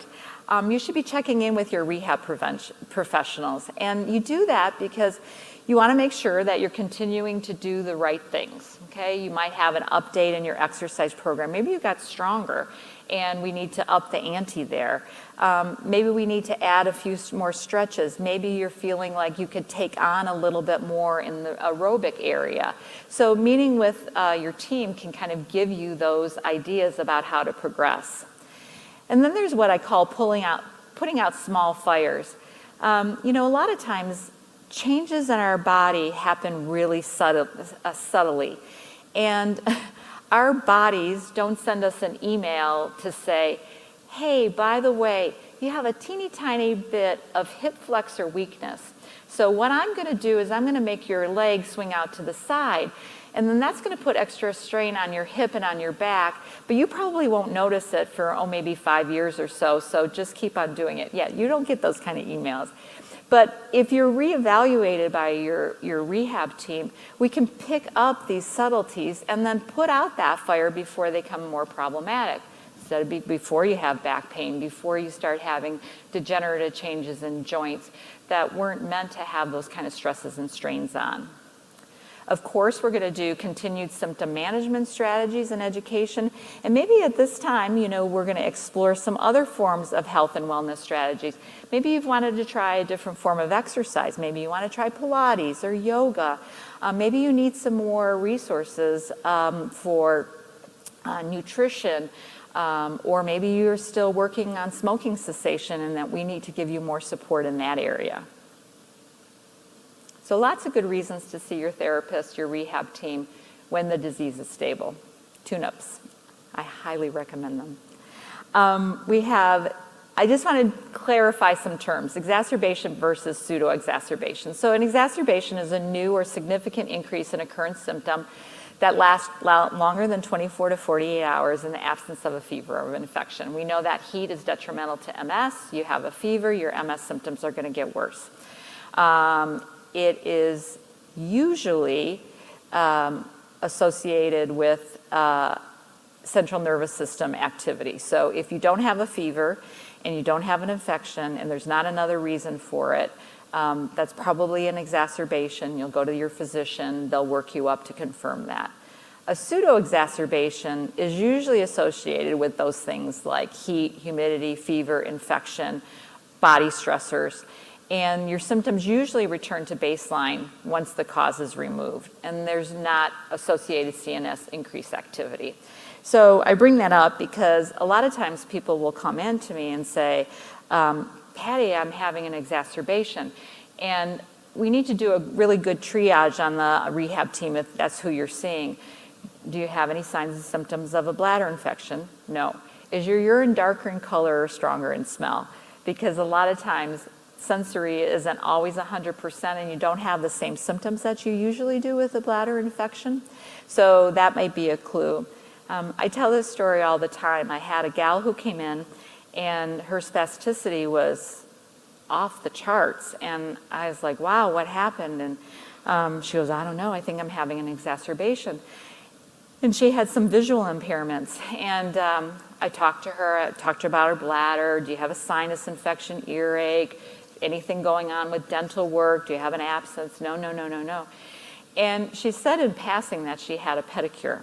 So I don't know what, it was divine intervention, I guess. I said, let's take your shoes and socks off. Took her shoes and socks off, and she had this toe that was so grossly infected. And so she wasn't having an exacerbation. It was a pseudo-exacerbation from this terrible infection that she had in her toe. They cleared up the infection, her spasticity went down to baseline. So, you know, it's not, if you have an increase in symptoms, you need a good investigator to make sure that it's not something else. After an exacerbation, though, we're really looking to that restoration, restore to previous levels of functioning. And I have hospitalized versus non-hospitalized. Most people are not hospitalized for their exacerbations anymore. We manage it on an outpatient basis. But if you are hospitalized, therapy should intervene then. Maybe you're in inpatient rehab. Maybe you're going home and you need home health because it takes extraordinary means for you to get out of your house, or outpatient. And if you're getting corticosteroids, the timing of your rehab might be according to how you react to those. You know, some people have a lot of side effects, and sometimes I just wait till they're done with all their dosing and they're feeling a little bit better. What do? We reevaluate because we have that great baseline information and I know where you started at. Do you have any new symptoms? Are there things that we need to now address that we didn't need to address before? But I think that the biggest thing lies in this safety in mobility, safety in swallowing. And this may be the time that we start to introduce some equipment or update some equipment that you might have. And it may only be temporary. If you're having a flare-up, you've had an exacerbation, and you're having trouble with your mobility, we might be prescribing a walker or a cane until you get stronger and you kind of regain what you've lost in that exacerbation. Certainly, we're going to be updating your exercise program, and certainly we're going to be giving you more education. So I put this slide up here. You guys know this, just the different forms that we now use the terminology for. So because the next topic that I'm talking about is when MS progresses. So whether it's secondary progressive or primary progressive, it doesn't really matter to me, or in those periods where we can't identify that there's progression, but you're worsening symptom-wise, clinically, you're feeling worse. So when rehab progresses, you really want to continue with the team. Make sure that you're accessing all of those professionals. You may at that time need to have your swallowing looked at a little bit closer if that had been affected, because aspiration pneumonia might be a big concern for you. Certainly this care should be intermittent and ongoing. Again, it's not like a couple times and I'll see you. You want to stay connected to your rehab team. You want to continue those good health habits, because I think that at this point you feel pretty overwhelmed, or there are a lot of things to take care of, maybe some new changes for you, new transitions, but you want to make sure that you're taking care of your general good health. So making sure you're going to your annual physical, making sure that you're going to the dentist, making sure that you get your well women checks, so that you don't ignore that health and wellness piece of that. This may be a time that you want to be a little bit more open to any technology that would improve your independence. There are a lot of things that are low cost, low tech, and things that are high tech.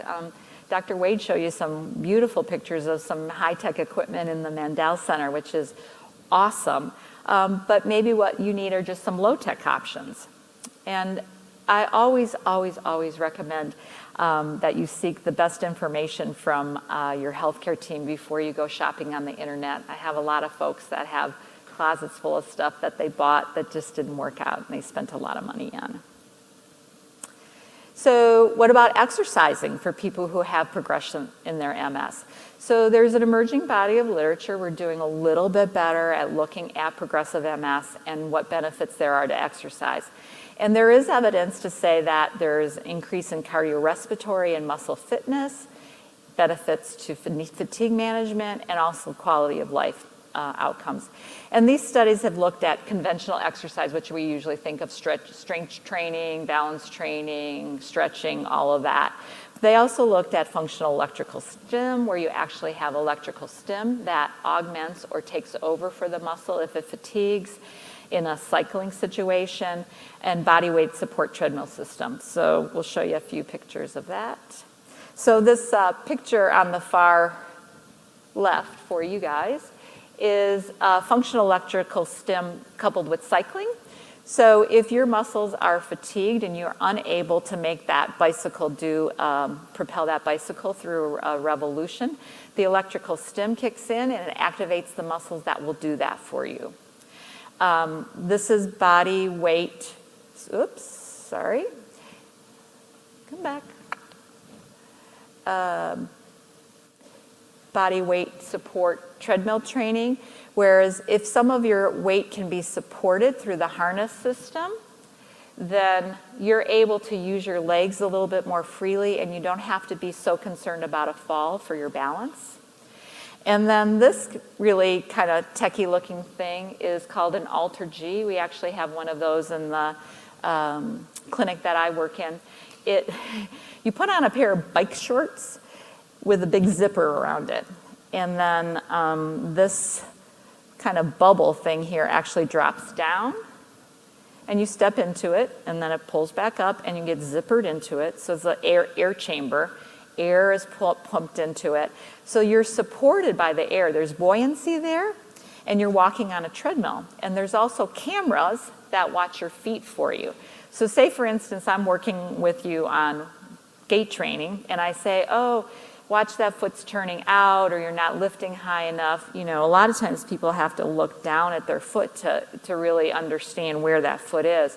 Well, in this, we can establish a really nice feedback loop without looking down at your feet, because you have this TV computer screen that's showing you where your feet are, and you can make the corrections.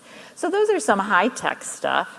Some low-tech stuff, just an arm bike. I mean, you can get a great workout for an arm bike on the tabletop. You can put that on the floor, get a great leg workout, or a recumbent bike is great.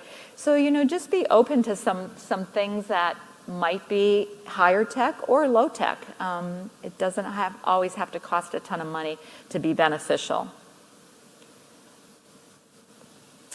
So, I need to talk about, too, at this point, about transitioning to using a mobility device or other adaptive equipment. And somebody gave me this quote a while back, and I think that it was really, really beneficial for even me kind of thinking about introducing some equipment to my patients. By failing to prepare, you are preparing to fail. So I have to make sure I set up a good environment for you to be introduced to this equipment, because if I don't, then it's going to fail. You'll do it because I said so, and not because you see the benefit or the utility of it for you, or how it may increase your independence. If we can do a slow transition, that's what we always like to do. Let's try this in this situation. Let's see how you feel. If we do poor preparation, we're probably going to have a poor match. And of course, just avoid buying a lot of stuff on the internet. I can't tell you what a big issue that is. So when to consider a mobility device? Well, when your current symptoms limit your participation in your ADLs that are important to you, or that it's becoming unsafe, whether it's fatigue or weakness, decreased balance. I get a lot of feedback from my folks that say, well, if I have a cane, if I have a crutch, if I have a walker, it's this outward sign that I've given in to my MS. And if you can switch the perspective on that and think of it as a tool that actually improves your independence, gives you more safer mobility, then it really isn't giving in. It's a tool. You wouldn't try to pull out a nail out of a piece of wood without that funny thing on the back of the hammer, you know? It's just a tool, and it made you more successful to do it. So if you can think of it in that might reframe it a little bit for you. Different types of walkers that you could use, and some home modifications. You know, adding just a bench in the shower can make a huge difference in energy management and energy savings. Rearranging your closet so the stuff that you need to access all the time is on the bottom rungs. Or, you know, maybe you sit for work all day and it just really, you're stiff and you're sore by the end of the day. Having some of these elevating desks now can really be beneficial for you. I don't want to leave out my speech colleagues because they're a very, very important team member on the rehab team. I want to cite this kind of statistic for you. 40 to 70% of all individuals living with MS could benefit from speech and language services. Of that 40 to 70%, less than 10% are ever referred to speech and language. And you can see that they can have a huge impact on your quality of life. They can have a huge impact on, you know, voice, swallowing, cognition.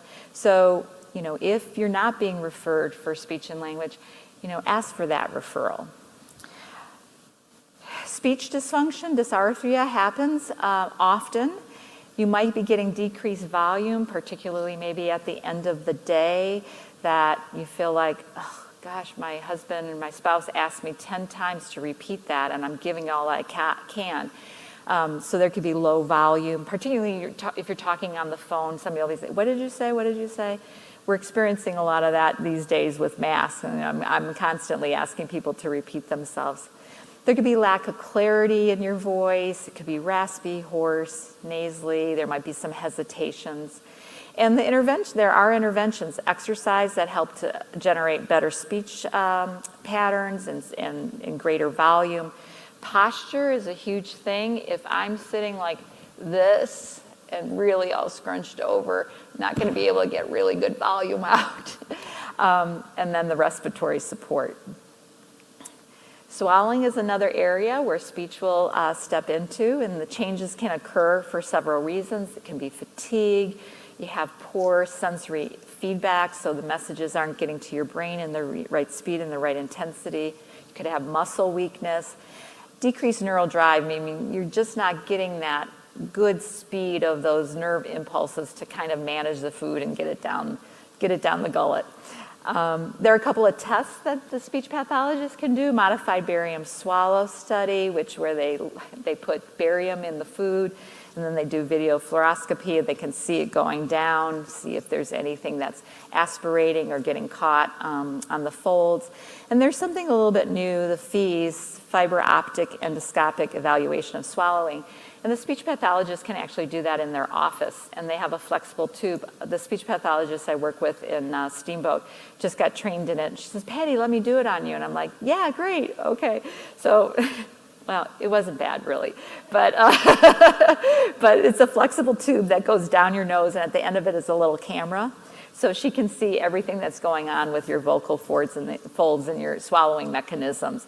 And you don't have to swallow all this barium and stuff. And it can give you a little bit more information, because if she's giving you food, then she can see kind of when those muscles start to fatigue, when things start to fail. Lots of interventions, exercises, certainly positioning, strategies so that you eat your bigger meal earlier in the day, and maybe even some diet modifications. Maybe there are certain textures of the food that you don't do well with, that you're prone to aspirate, so they can do all of that. Cognition.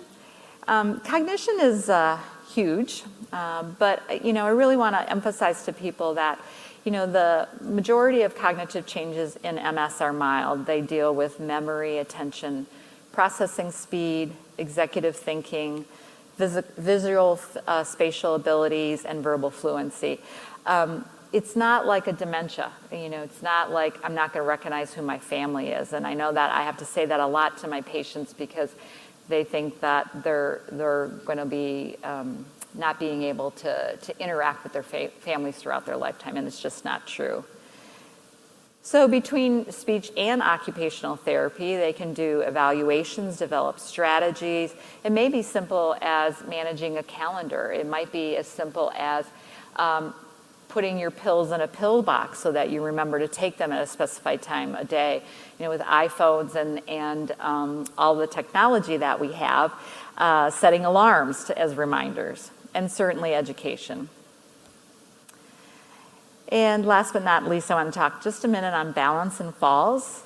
Falls are higher in MS patients. And they don't happen linearly. The more disability you have doesn't mean you're going to have more falls. In fact, most of the falls happen before you're even using an assistive device or have a great amount of ability. So the approach to assessing falls is that it has to be multidimensional. You want to be looking at vision and sensory and strength, because all of these things fall into balance and fall. But fear of falling can be a big factor in that. People who have had a fall and are fearful of falling actually have more falls. So thorough examination is really key to address it, and then work on balance strategies. So on your rehab journey, your rehab team is here to support and guide you. And I recommend that you become a frequent flyer. Come see us often, even when the disease is stable, because we do have lots to offer. And I'd just like to empower you to be in charge of your own health and wellness, where they have good balance in work, play, exercise. Make sure you're taking good care of yourself in all of those ways. and I thank you. Before Randy comes up here for our concluding remarks, we have one last video from our last sponsor. The Consortium of Multiple Sclerosis Centers in Catamount Medical Education would like to thank Novartis for their generous support of this program. This support has made it possible for us to provide this valuable education program for people living with MS and their care partners.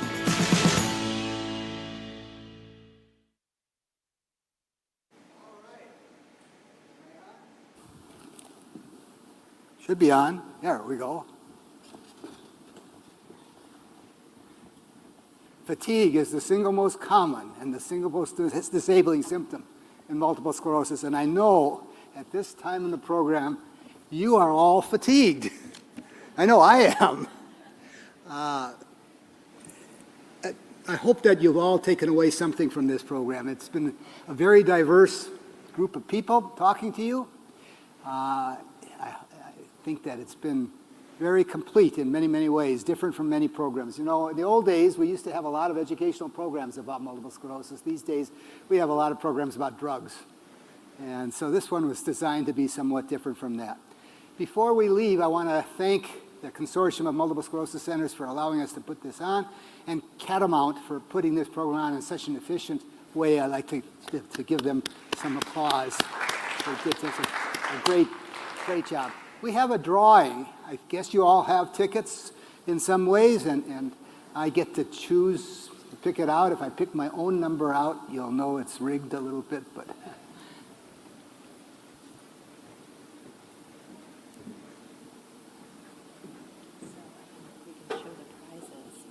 how many do we have? We have 3. We have 3 prizes. Are we going to show them ahead of time? Yeah. Okay. I picked out the first one here. It is a TheraTemp Moist Heat Wrap, and it's number 139577. 139577. I've lost a few, so we'll just have to keep picking. I'll keep going. It's probably somebody at home tuning in on the internet. How about number 139591? Yes. Yay, okay. All right. They had to be in person to win, actually. Here's this. Is there something? What's in it? Oh, ooh. This is a cooling hat. I would never wear it, but if you want to wear it, it's okay. Jeez. Okay. I can just see my wife giving this away some Christmas, yeah. 139583. 139583. Nobody wants to claim this one. Let's try again. Number 139586. 139586.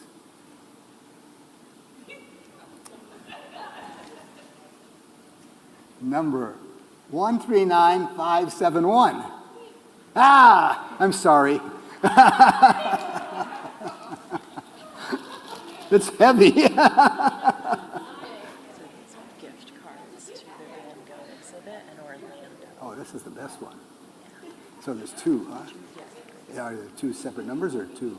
One person get one? Nope, one person It's both. This is the best one, maybe. It's a gift card for the Van Gogh exhibit in Orlando. 2 vouchers. Looks like 4 tickets all told. Wait, are there 2 on each one? Yeah. Okay, So, so one drawing for each one. yeah, so we're going to give 2 away. 139578. 139578. This was just in Phoenix. So I didn't get a chance to see it, but a lot of our neighbors saw it, thought it was wonderful. Nope.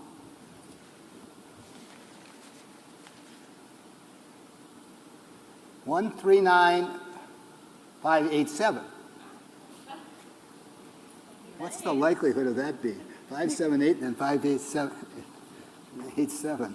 Okay, one last one. This is the last one. And this is 139579.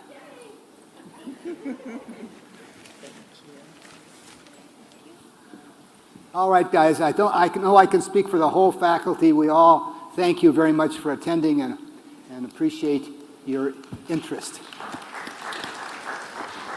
Let's go home.